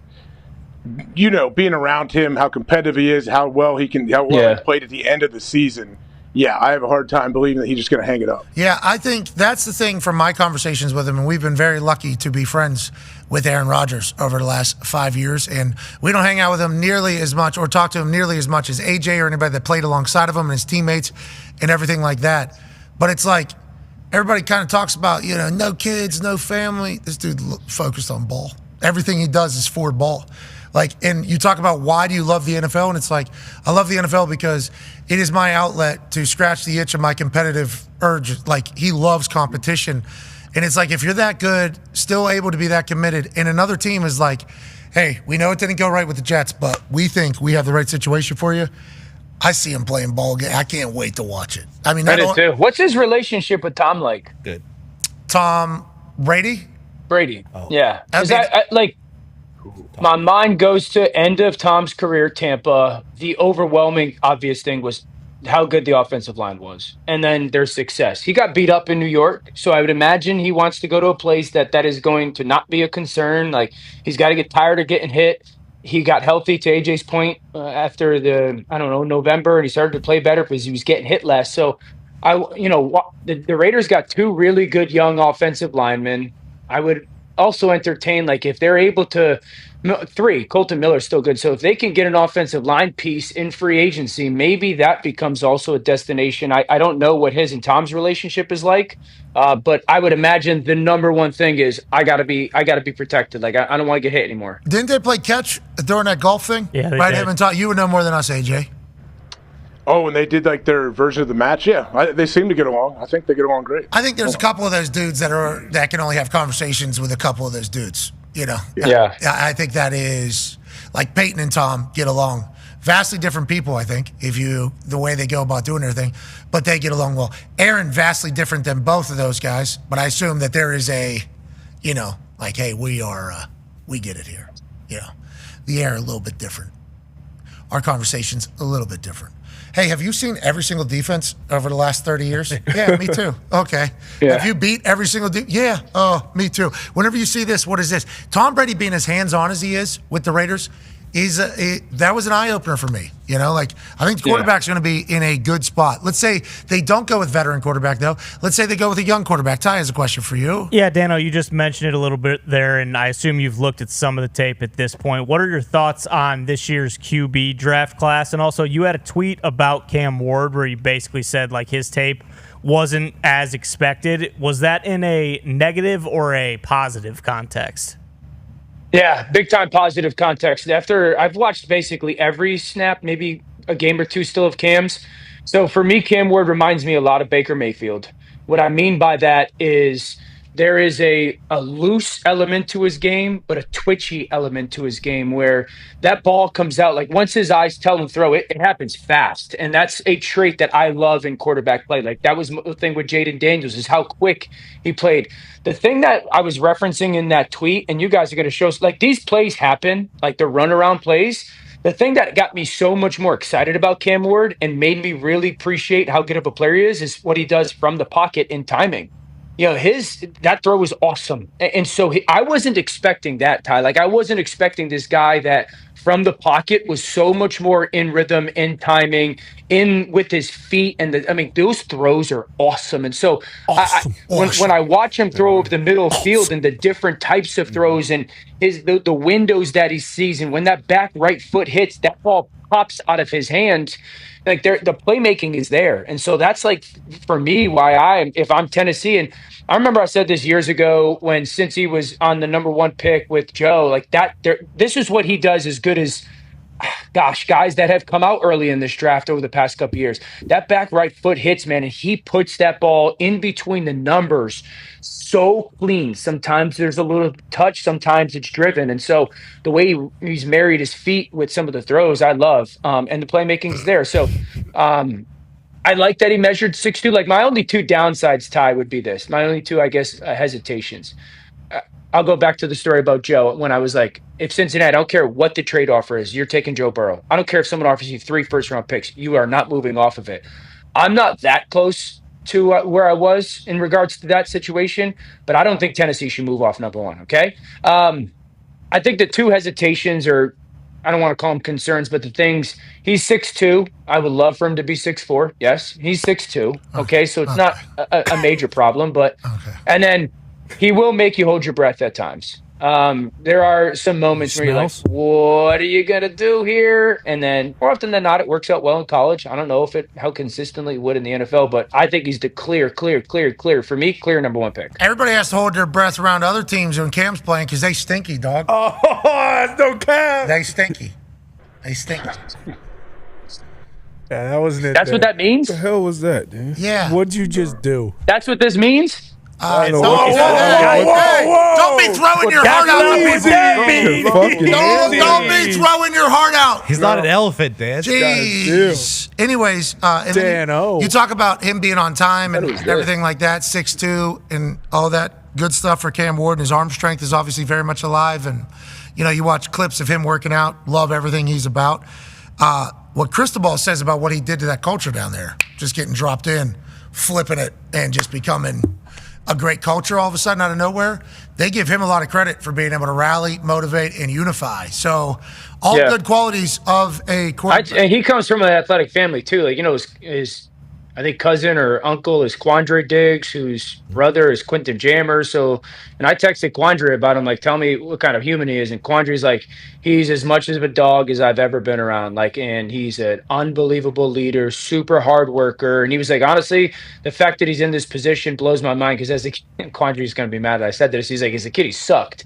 So he's got. Well, he ended up at, Incarnate Ward to Washington State to Miami to potential number 1 overall pick. It's like, got to work your ass off for that. Hell of a journey. That would make sense to be a dog if that was the trip that you had to take.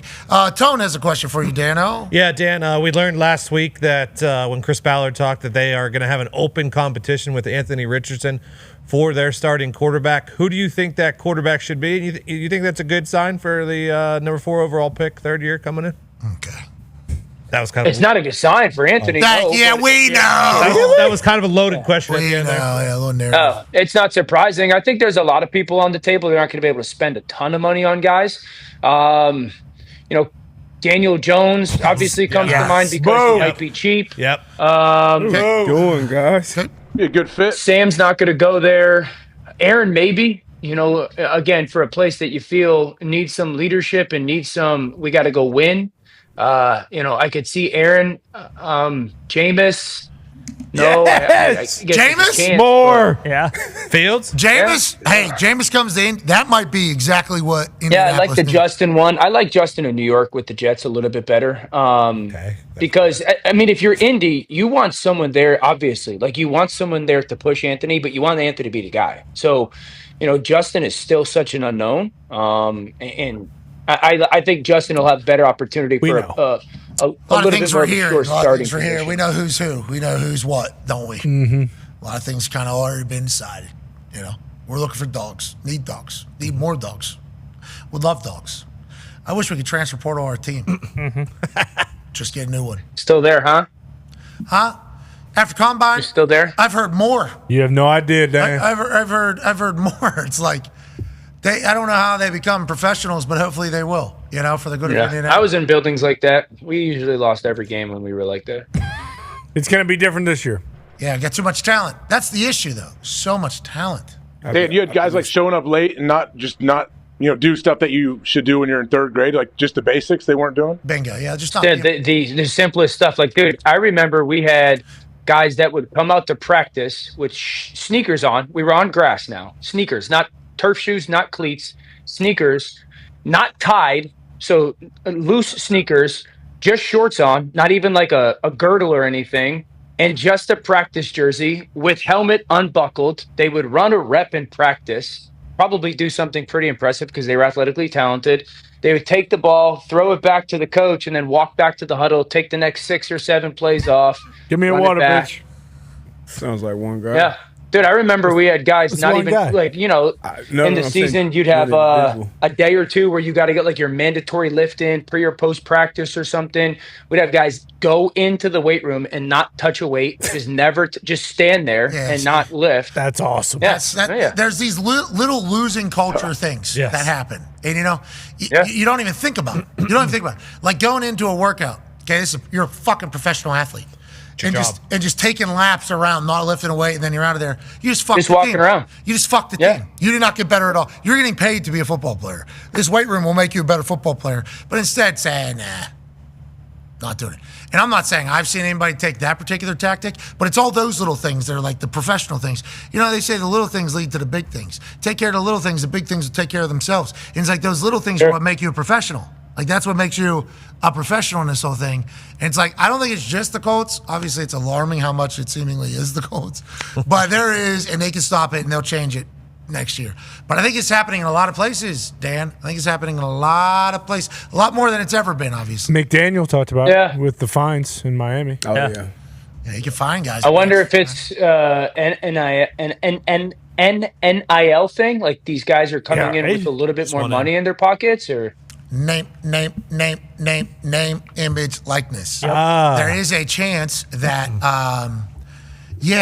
there isn't a feeling of, I can get cut, or, I'm lucky to be here. Instead, it's complete opposite. These motherfuckers are lucky I'm here. Yeah. Entitlement, yeah. I was always scared. Yes, to death. Yeah. Like, if I made one mistake, I'm like, all right, I'm going to get fired.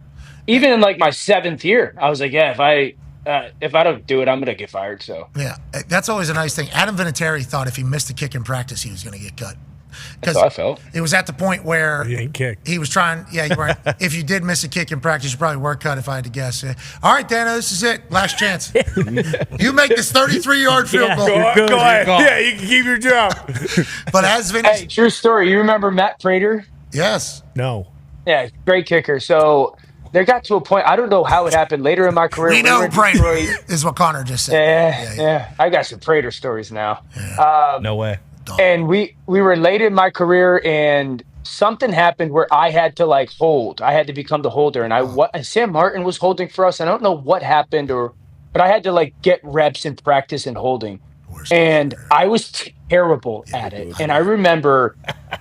Constantly, Prater I'd get the snap, put it down, missed a kick, and Prater would just mother F me under his breath, because then he started to get the shanks and all that. He was like, I'm going to get fired from you. This guy's ruining my timing. This guy's obviously terrible at his job. Not easy to hold, but you change that timing up just a little bit. So hard. It's game, set, match. 2 practices. I wanted D-Butt to be my holder, I wanted D-Butt to be my holder because I was backup kicker in practice, and if something was to happen to Vinny, which could happen because he was getting older, even though it never did because he's a machine, he's absolutely a beast. 25 years in the biz, doing his thing, whatever the case is. But I wanted D-Butt to be the holder. I'm like, D-Butt, smoothest athlete I've ever seen. I think that'll be that's the easy choice. This fucking guy sucked. He was terrible? He's I wasn't terrible. that bad. He was terrible. The laces are on the snapper. Right? The laces are on the It's snapper. on the snapper. I had the easy job. Boop, boop. Yeah. If See, you you miss the just went with the fucking wrong kick- The crazy trigger thing there. about snapping Oh, yeah. was you lean the ball towards the goalpost. Is that accurate? Yeah, and away from Depends you. on the kicker. All right? Yeah. That's a good call, actually, by D. Butch. Not everybody wants the ball leaning towards the goalpost. Some want it straight up and down. Nobody wants it leaning back. Everybody wants I it. would be on lean. Yeah, that's why you're not. You know, and hopefully see they what you hold you got. accountable. Yeah. Hopefully they hold you accountable. Good luck. Holder can miss a kick for the kicker, though, easily. Just Sure. like, let's say Holder hated the kicker. Just fucking, just like that. It's fucking miss. Say, hey, good luck. Good luck. How come you didn't make? You lean it towards the kicker. You lean the ball towards the kicker at all, and it's a soccer style kicker, which everybody is. Fucked. That's you. If that's anything over 30 yards, that thing's hooking to the left. It's just like nobody talks about it. Like, and after watching this punting workout at the combine, where nobody could catch a football, and then like these holds were like really slow, like very, very slow. Which is my message to the punters. Oh, like, damn. you guys punt so well. Like, these dudes are so good at punting footballs. They just got to get comfortable catching a football, you know, because it's a little different sport. They're used to punting the ball, like whether it's Aussie Rules football, it's coming up from the top, catching up there. A dart coming right at you or something coming right at you is a different style. They can certainly learn how to do that, but not everybody does. But, like, for the holding, how quickly you get it onto the ground. This is D-Butt's problem. D-Butt had too good of hands. You know, so that ball comes in and it's Stuck to him. stuck to, and it's the ball's slow as shit down to the ground. So by the time comes to kick it, it's like ball's down and you're kicking, so you have no idea what it is. So like the goal is to have good hands, but not too good, and just a fucking boom, boom. That ball's trying to get down on the ground as fast as you possibly can. So that Vinatieri has as much time to see his target that he's trying to hit, and then let's not move that fucking thing either. If the ball is moving while he kicks it, miss.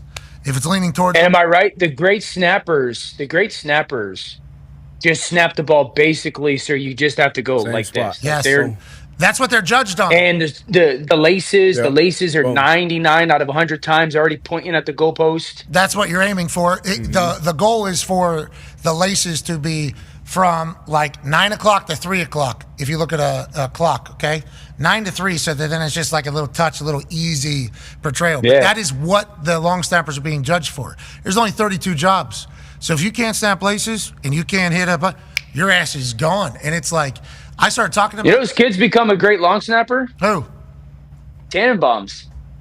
really. Like he said out of the blue, he said the kid never even like played football, and then like in the last year he started a long snap. I think he's going to like Michigan for long snapping. That's awesome. That's a good angle to get in there too, especially if you're good. You got to be consistent. I assume he will be. I'm surprised Tannenbaum didn't try to trade him for like a starting quarterback or something. A long snapper for 2 starting quarterbacks and a Tannenbaum 1. season. That's a Tannenbaum pitch draft proposal. He's awesome. I don't know He's where the best, dude. I don't know He's where the the fuck best. this comes from, but we'll turn on the TV.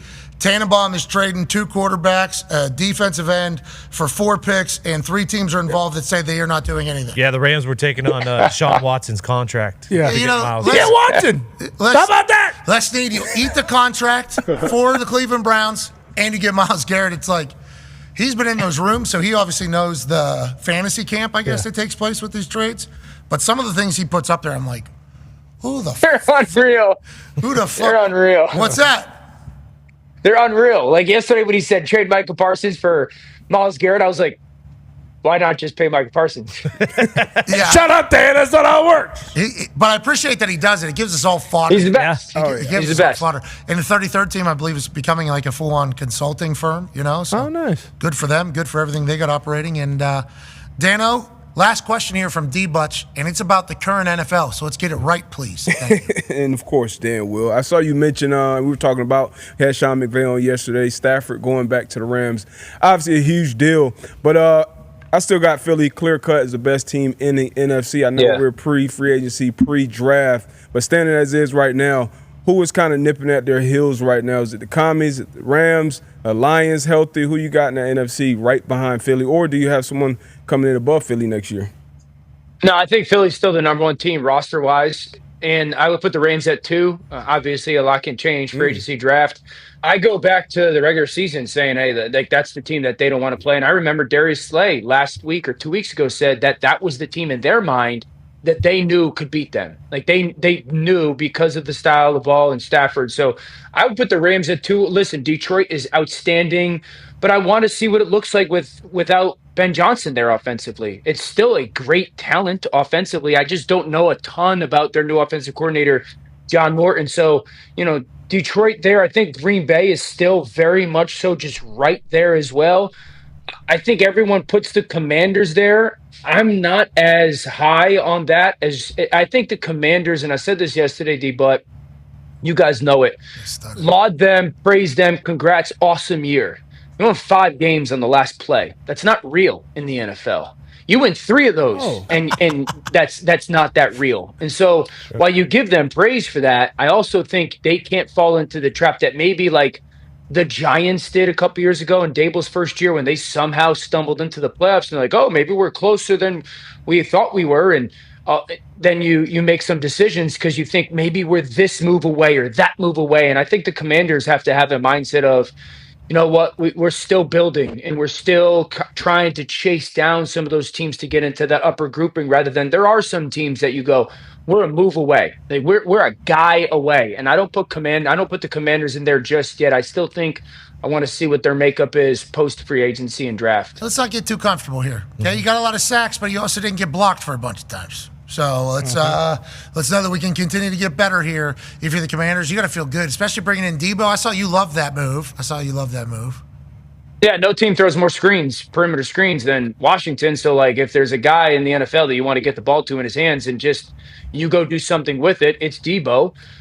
Was it the player that he's been in the past last year? There's a lot of reasons for that. San Francisco's offensive line pass protection is not what it was in years ago, and the injury. So and the versatility, like they love, like pace and space. Their offense runs no huddle, so you could put a bunch of different people on the field, and the defense is scrambling. You could put him at the backfield, and so they love to run 2 backs. You can certainly utilize him in that capacity. So if he's anything what he was in that 3 or 4 year stretch, it's a home run for Washington. We're looking for some pace and space. Wait. Pace and space. Wait. Patience. Wait. We're looking for some pace and race to win the race. Just wait. Is that your coaching philosophy? Did you dive into that because potentially going to be coaching this year? With all your media stuff happening. I got 2 appearances next week, and then and that's it. 2 appearances 2 weeks after that. Never gonna see me again. And I haven't really checked, but I got 1 appearance after that. What are you doing for the draft, Dan? See ya. What are you doing for the draft, Dan? I think we'll be there. I think we would be out in Green Bay. Would be my guess. That must be nice. We won't be because NFL doesn't want us there. What? You heard it. If you saw the picture, Dan. You should have seen where. No, I heard yesterday when you guys were making fun of D-Bet for wearing a fake golf course hat. So I heard. Oh, wow. Oh, it's a real golf course. I'm still wearing it. Compton Country Club. You would think I it's know where fake. you stand now, Dan. Yeah, interesting that Dan Orlovsky would take a shot at the Compton Country Club. Never would have guessed that. That makes sense. Never would have guessed that, huh, Connecticut? That can't be real. All right. D-Butt, are you a member? It's too far, Dan. No, I'm not. Well, it doesn't mean it's not real. I saw the golf swing on Instagram recently. It's coming looking along. good. I wish I played as much golf as you, dude. It's coming along. You just took 6 weeks off. I mean, Yeah, if you stop What's crying, the low you get on number? the course. Low number is 82. Best game ever. Hey, good play. How about you, 2 years Dan? in. Well done. What's your low play, Dan? Oh, I haven't played golf in forever. Yeah, but in your history, low? you obviously have a fucking low score. Yeah, I think it's probably somewhere around. I honestly don't know. Like I remember 70, you lied 71. about that. Remember that I mean, if you scorecard? think about Yeah. it. Damn it. He lied. Come on. I literally told the truth. No, you lied. There's You a lot added of wrong. Anytime you see on a scorecard, you know the deal. 3. I might be coming down to D-Butt's neck of the woods D-Butt's neck of the woods in a couple weeks for some golf. Hit me up. Another vacation. Go on the eh, weekend. Hit me pirate? up. Florida? Are you on TV or? Florida, maybe a little TGL. D-Butt. Oh, Close. Well, you guys would be. You one You of the been only down people there? that watch. I have not. It's getting less and Playoff. less. We got a couple playoffs. teams. Yeah, a couple Playoff teams punched their playoff tickets. What? Hey, you guys might be out on it. I know bring that Fox back. is a I full like on it. TGL mark right now, but I'm in. They got me. Yeah, I like it. I'll Yeah. watch the clips for sure. It's hard to keep up with when it's going. Yeah. But I try. It's on tonight. Tiger plays It's the tonight. last regular season match. Tonight's got a lot on. Tonight there's a lot on. They've been playing in like the middle of the afternoon. Yeah, they day- played at 3 o'clock. Day-night doubleheader yesterday. There's a lot on. Wait, Foxy, you went to Hawaii, right? Yes, sir. I was There's on a the same lot on island as you, tonight. Dano. I think there's a chance that Justin Trudeau just answered me. I mean, there's a lot going on. You got Transylvania. Hotel Transylvania. You ever see that, Dano? You got 10 kids? There's 4 of them. They're all good. Of the kids or the Transylvania? There's 4 Hotel Transylvanias. They're all good. Yeah, I agree. It's Adam Sandler's best work. Whoa, Hubie. That's extreme. Hubie Halloween. You're right. He's done some great. He doesn't have any bad ones, really. Agreed. Thank you. I'm happy you're on that side. Dano gets it right every once in a while. We can't wait to see you the next time you're on TV because we know those days are passing by. Okay. Like the sand of an hourglass. Let's enjoy every last drop of Dan Orlovsky. Yeah, baby. Yeah, baby Dan. Thank you, Dan. I'm going down to your neck of the woods to golf. Don't fucking call me. Compton Country Club? That's not real. Yeah. I texted D-Bud to hang out when I was in Lottie Dottie. He told me to go fuck myself. So. Really? Funny enough, I texted D-Bud to hang out when I was in Miami, and he also said, yeah, maybe next year, pal. Not real. Wow, racism a little bit. Not a little weird. Is it because they're white? No. Miami's far, number 1, and miss my babies. I was home. Everybody had me, pick it up, drop it off, practice, training. Volleyball. Little golf after dropping Did you get a pedicure? I saw those are awesome. By the way. Oh, yeah. Every time I take them, I sneak in there. And the ladies look at me like, can't? Dude, they're so nice. I got a pedicure with my mother. It was the greatest thing ever. I've tried my best. I've done 2. They hurt so bad. I don't know. They hurt? Yeah, uncomfortable. I don't like any of it. That's a bad. You got a bad technique. No, I've done like 4 different places, because the wife goes to a spot and then she go to another spot, and then somebody be like, "Let's get a pedicure." I think Vinatieri took me for a pedicure one time because she was like, "We got to take care of her feet." I got here, never been more uncomfortable. What? And they're like, don't touch my feet. I don't like it. And then when they're doing it feels like they're actually sawing my toe off. I'm like, get me out of here. I don't like it. You want the calf? Yeah, that was the only thing that felt good when they weren't touching my feet. You get the hot coals? I think they had a hot bag of wax or something like that. A bag of wax. That was pretty cool. Get the rocks. When they weren't touching my feet, it was great. Everything other than when they were touching my feet. It's a big part. It was cool. It was cool to be a part of.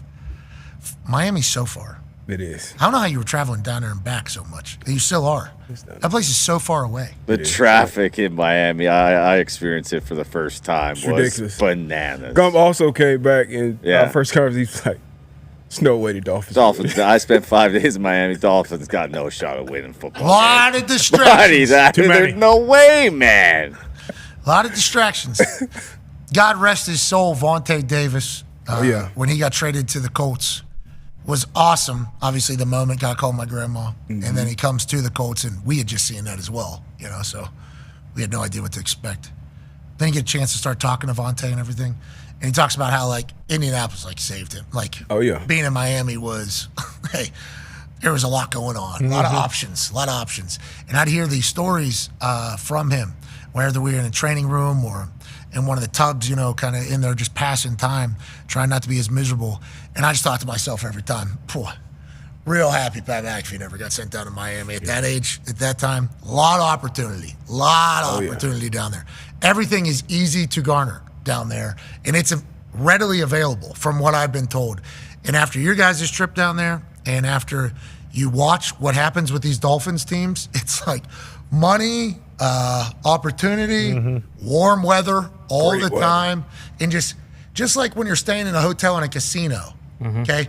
The casino floor, you're let's say 10 floors above it or whatever, it's calling, you can hear it actually through the things going, $1 million is down here. And you're laying in your bed, you can't sleep, it's like, I'm going down to the casino. At the Miami Dolphins, you have the beach, all their bars, all their adult ballet / bars, all their other things just calling at all times. Hey, just one drink. Just come do one drink. Yep. And then bang, that's at like 5 o'clock. And one thing leads to another. You're on vacation for your entire life when you're a professional football player. That's right. For them to win, they're going to have to get the right people down here. I mean, that's going to be You're going to need married, old people that are worried about hangovers. Like the golf. Yes. Come down golf, there, yes. Retirement. Community type. Tyreek Hill. Yeah. See. Just like him. He almost went for 2,000 yards down there. Good for him. Yeah. He did. Good for him. Almost went for Oh, Tua playing chess. Combs, you picking another team? Never mind. No, I am Fins till the day I die, brother. No chance of them winning, but fuck it. Hey, I've done it my whole life. If there's ever a point, Yeah, but now there's a new piece of information. yeah, but think about if they win a Super Bowl and I could never sleep at night. I think you're safe. Why is Tua playing chess on a board with no squares? All right. What's that? You see that? I think there was little lines on it. Okay. Yeah. But did you see the tweet, though? I did, yeah, I did. It was a good And tweet. I believe it was from the Trump family posted it that Tua was playing. Oh, that was the original tweet, yeah. Yeah. But the quote tweet. Yeah, I saw a lot of quote tweets. Yeah, the quote tweet, I believe, and then there was many others that got their shots in. And that's the internet. Welcome to football. That sounds good. But I think there was little lines because I was very flabbergasted. I zoomed. Yeah. What was going on? I think there was like little tiny lines. I'm like, wow, you got to be really good at it. What's up with the pieces? That's my question. Oh, there are. Yeah, you can definitely see from that. Is that a different angle? I think you zoom in. There's like little tiny. You see like little lines there. Barely. Yeah, you can see the dots of like where the corners are. You can see it's still not a good chessboard. No, it's terrible. Absolutely not. You got to be really good at chess to be on a board that isn't an actual board. Without a doubt. That's why Tua's playing. Well, Tua's a chess player. Always has been. Always will be. Show me my money. Give me my money. That's how the season started. Oh, yeah. That's how the season started. Boy. Arrested on the way to the first game of the season at home. Like, we never had a shot last year, dude. You know what? Next year's the year, Gumps. It You're is. right. There we Good go. luck to the Dolphins. Got no money to spend, but we're going to give her all we got. Kind of money you spend in Miami's awake. Mm-hmm. Always. There you go. That traffic is crazy. Though. Good Not rest supposed to have that is many stupid. people down there, huh? As soon as it goes like 4 different highways. It's like you get there, you can be 3 miles from your spot. It's going to take you an hour. 40 at least. Yeah. It is so annoying. You just walk, right? That's what you did? No, we couldn't. Like, you The had to get one on the night we highway to did. get around to Yes. some spots. But yeah, once you get to your first location, you can walk to the other locations. But it's legitimately impossible to not take an Uber at least once a day. These flying cars need to pick it up. I Don't mean, you think? Yeah, for sure. I, They need to I- get, 100%. They need to get going. I don't know if we're ever going to be able to use those, but Well, I've seen a lot of memes and videos. Like little flying I saw drones. a I talked about prototype. like the little drone where you can sit in, like 1 or 2 people, it'll take you. Yeah, or Like hang on like you're Tom Cruise. Yeah. I mean, that'd be sweet too. Yeah, you better have some good grip strength. Yeah, we would, obviously. you could latch in like David Blaine. They got Yeah, cars, The balloons. choppers in them. When I sent you. Yeah. Boom, bang. And, it Chopper just kinda in the take trunk. off. And then I saw one car that just was car build, had drones on like basically all 4 sides at the bottom. And it went up and over some traffic, I think. But you never know what's animated AI. No, you don't. Exactly. And those people who can drive cars can definitely drive planes. I think you would probably have to prove some sort of ability to be in the sky. Yeah, I mean, we got Mitt up there. Yeah, people will do that. I don't know if Mitt's ever going to be in a flying car. You Let's get want- close to Yeah. the monument. You want to be in the skies? Here it is right here, actually going up over a car. That's what we're looking for right there. Well, Aleph that one might be a few Aeronautics years out. Company releases first flying car. Look at it, you can see it. It's taking off. There's a human in there. That's real. This is our life. So, which situation is this used in? I'm in Miami. I just got downtown. I'm 3 miles away. They said it's going to take an hour, and I said, you know what? Me and my Aleph Aeronautics are fucking going up and down right to whatever place the boys stop by. If you're driving on a highway and the tree fell down and you have to go across. That is a situation. You ollie. Yeah, you're doing an ollie or a bunny hop, basically. Or if the roads are snowy. Okay. Okay, you're going to have to come down This isn't some real point. video, is it? Might That's park not real, your is it? spot.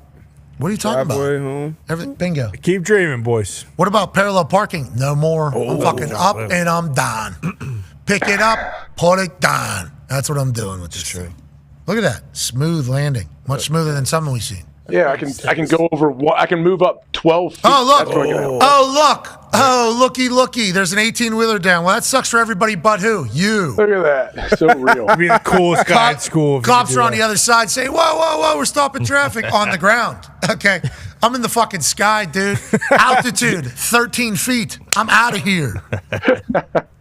That's the future. We're lucky to be a part of it, hopefully. That's the future. That's the future. All right, let's get to a break. We'll be back tomorrow. Pretty big show today. Yeah. Awesome. IQ show. Broke some news. Insider. Thought that news was coming last week. And Glad they reported. Did everyone report it properly? well, so What's turns out properly? Shefty actually got the tweet out about a half minute before us because we did the video, then the tweet. Now, granted, we talked about it on the show before Schefter got the tweet out there. Perked his ears up. So no, we did the break on show. Oh, and then before his tweet goes out. Our tweet goes out 1 minute out with video that had to be ripped and placed onto thing. So technically our show broke news. But on the Twitter world, Shefty got us by 30 seconds. Bitch. I saw Rap gave us credit. Yeah, because I think we did break the news. I should have done no video and then added video. Maybe next time. Gumpy, what you do with our accounts while we're live is nothing short of remarkable. Don't you second guess yourself. Hell yeah. You did the right thing. You did the right thing because we got to give proper context with the release. Bingo. But the ripping of the video, placing of the video, uploading said video, then tweeting video is certainly the time that it took to potentially get 1 minuted by Schefter. But program broke news first. Boom. Definitely. We stand on that. That's what counts. So maybe proper credit. Maybe. Are we doing journalism? Also, how about this? There was a story that was supposed to be matter-of-facted last week while we were at the Combine. Bill Belichick and UNC, they're doing this season's off-season Hard Knocks. Congratulations to them. Everybody just fucking, yeah. Just reported like this is happening. Literally just, yeah, this is happening. They're doing it. We're going to get an inside look at Bill Belichick. People then started saying after every NFL team said no, they had to go to college. And they go to Bill Belichick, the greatest NFL coach of all time, as he's trying to build the future. Like full reports were happening that this is taking place. Then we have Michael Lombardi on our show the same exact day. He's the general manager for the North Carolina Tar Heel football team, and this is what he had to say about it. You guys have it this year? Is that accurate? You guys got a great relationship with NFL Films. It would make sense, too, with how college ball is becoming pro ball at this exact time. I think there's a lot of conversations going on right now about that. I think we've had a lot of offers from people all over to have us come in and look at our program and kind of do the behind the scenes things. I don't think anything's yet been official or signed to it to make it happen. Don't let Saquon go. Who would it be? Would it be? Yeah, don't do that. Would it be you? Would it be you negotiating that, or who's making that decision? No, that would be the university, and we got to make, when you're dealing with the university and the brand that we have at North Carolina, which is incredible, you got to make sure that everything's done right, all the T's are crossed, and obviously Bill has been talking to different people. They contacted all of us here, and Bill's been sorting it out. So on the program, he basically says, like, we're definitely talking to people, but this is not something that is done. People still just continue to say, like, even after he talked about that on our show, okay, I think we're on TV, the internet, we posted it on digital. People just kept going, like, didn't even happen. Guy didn't even say, nope, they're doing it, they're doing it, they're doing it. Just kept on, this guy didn't fucking say anything. Boom, we're gonna roll by. So now it's being reported in a turn of events. Okay, Jonathan Jones report. In a turn of events, UNC football and Bill Belichick will not be participating in Hard Knocks offseason after talks break down. More at NFL on CBS. We appreciate Jonathan Jones. And in an article, they actually use a quote from Michael Lombardi from last week whenever they're discussing this. So it's not a turn of events. The actuality was they maybe were talking to him, but it was never something that was decided. And the thing that I love is that was easily deciphered from Michael Lombardi, who's very close to the thing. People, you think they did because it was from our show? You think that's what it is? Hey, do you think it's because it was from our show? We're not fucking listening to this guy? What do you think it is? Honestly. I mean, when you hear Lombo say nothing is signed, I would assume that's like, okay, then we don't know anything, really. Well, and also I'm saying we're talking to a lot of people. It's like, yeah, maybe there's been conversations with NFL Films, but there's been a lot of conversations. And it's like everybody's just like, shut up, dude. The guy's the general manager of the goddamn team. Wrong. The guy's pretty much in there. Who's negotiating this? Well, Bill obviously is fielding all of it, but the school was a part of it. It's like, okay, so you know this pretty well. But it was just a matter of fact that they were doing it. I was excited. Yeah. I was like pumped to get into Bill recruiting. Lombo wasn't. I assume Lombo didn't want any added distractions, especially after what happened with the Giants last year with the way he chit-chatted about it. Now, the way he's talked about it is like, hey, your program's on display. Like how you go about doing it, your process is on display. So I think he's probably confident in that. But nonetheless, everybody's just talking about that as that was happening, and I got real excited. And then Lombo comes in and is like, easy. Don't think so. And then now it's like, no, it's like, damn. So the offseason Hard Knocks is dead. Yes. One and done. Which we knew was probably going to happen. Yeah, but when we said it was some sort of joke, so it's not a real thing. They'll force somebody. Gave us some good clips. Great. Saquon was signed, what, 2 deals? Yeah. Never forget. Super Bowl offense player. The Giants are not recommending it to anybody. No. You know? Hey, tell me about your experience with the Hard Knocks offseason. Really good. Joe Shane looks at him. Did you fucking watch? Yeah. Ruined my life. Worst case scenario. What's the worst case scenario in your eyes? Think of that, double it. People think my kid's smarter than me now. Yeah, because the kid actually had it right. He was sitting behind me. My daughter even closer than I was, but Saquon will go on and be player. I mean, owner thinks I'm a liar. Everything bad took place, and it was all documented, and the whole world watched it. So I would say don't do it.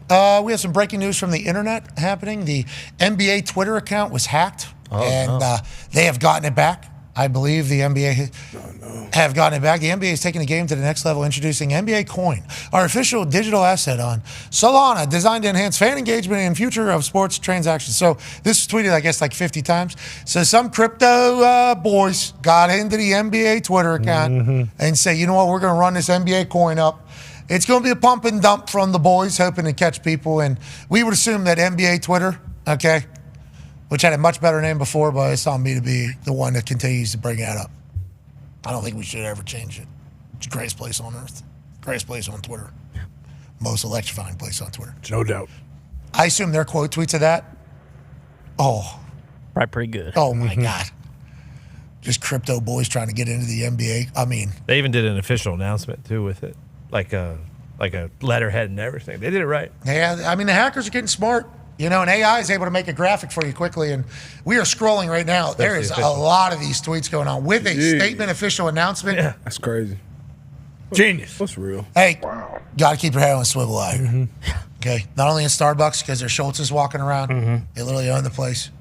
But also on the internet, because anything can be fake. Like that flying car might be fake. We don't know. Maybe. It just might. It's TBD. I think it's definitely fake. I think we can. It flew over the fire truck's real for sure. You're talking about when it got over the 18-wheeler that was turned I sideways? think that was a giveaway. I don't know about that. They had me up to there. No, it was a drone shot. It's so cool to be able to fly 10 feet in the air and 20 feet forward. That'd be really Well, in Miami, which is what we were talking about. That's real. It would certainly be great. Yeah, this. That's a cool car, too. Sorry, Yeah, I was sweet. Yeah. Flying through the air right so now. real. That's what I'm thinking. Look at all the dust. Look at all the dust being brought up by all the force. No, that was just the weather. That's not from the. Is that car broken down? Is that why it's flying over it? Or? That car was parked in a spot that it shouldn't be, and wanted to alpha it. Just let it know. You might have the ground space. I got the air space. Here it is. It's the real one. Well, this is the issue. First of all, T's and P's to the truck driver and the goods. Yeah, someone's dead. It's cool that it's translucent, too. That one might be a rendering. No, Bruce. Liar. First two are real. That one might Shout out to the be. New York Post. New York Post always on it. That brings another question, though. Oh. So I know we probably all got a lot of us here have like the cameras in the car. Yeah. Sure. How did they get that? That's a good question. Above the headshot. I don't know. It's awesome though. It's the one. And it's I think like it's a real, it's a compilation live fucking of shot. all Like the how- cameras, and they just kind of bring it together to make it look like it's The fish it's eye sweet, lands. We have breaking news from Adam Schefter. We did not get this one. Damn it. The Packers and kicker Brandon McManus have reached an agreement on a 3-year, $15.3 million deal, including $5 million signing bonus. The deal was negotiated by Drew and Jason Rosenhaus. Congratulations to the boys. Right. Brandon McManus obviously had a false allegation made against him that he was found completely innocent of, but had to move to a different team, was once a Super Bowl champion with the Broncos, goes to the Jags, everything happens there, ends abruptly, thinks his entire career and life is probably over. Instead, gets vindicated in the court, I believe, from both the NFL and the actual court. He ends up signing with the Packers, goes on a hell of a run with the Packers, playing winning football, and now he's getting rewarded for it. What a turn of events for Brandon McManus, the person, I would assume, over the last 12 months, but also for the Packers. You guys got a guy. That's good news, Ty. Yeah, no, I'm jacked up. I was kind of waiting for this, hoping that this would happen. I think he had like 3 game-winning kicks this year, and it really was. I mean, going back to the playoffs last year, that kind of killed them against the Niners. Like, they've needed a guy ever since Crosby left. So, yeah, this is huge news. I love it. AJ, I love Gutekunst rewarding good players out there. That's the story of the day. That's right. Yep, that's it. Do the right thing and get rewarded. Hell yeah. Hell yeah. That's life. That's life. Yeah, it is. That's the universe. They say it's science. Put good out, good comes back. That's right. Put bad out, bad comes back. Bingo. Not for everybody, though, it seems like. Because there's some real pieces of shit out there. Thank you. No doubt. Okay. Got it. Boom. Yeah. Jeez. Be a friend, tell a friend something nice that might change your life. We're in this thing together. We're back tomorrow. Team on me. Team on 3. 1, 2, 3. Team. Goodbye.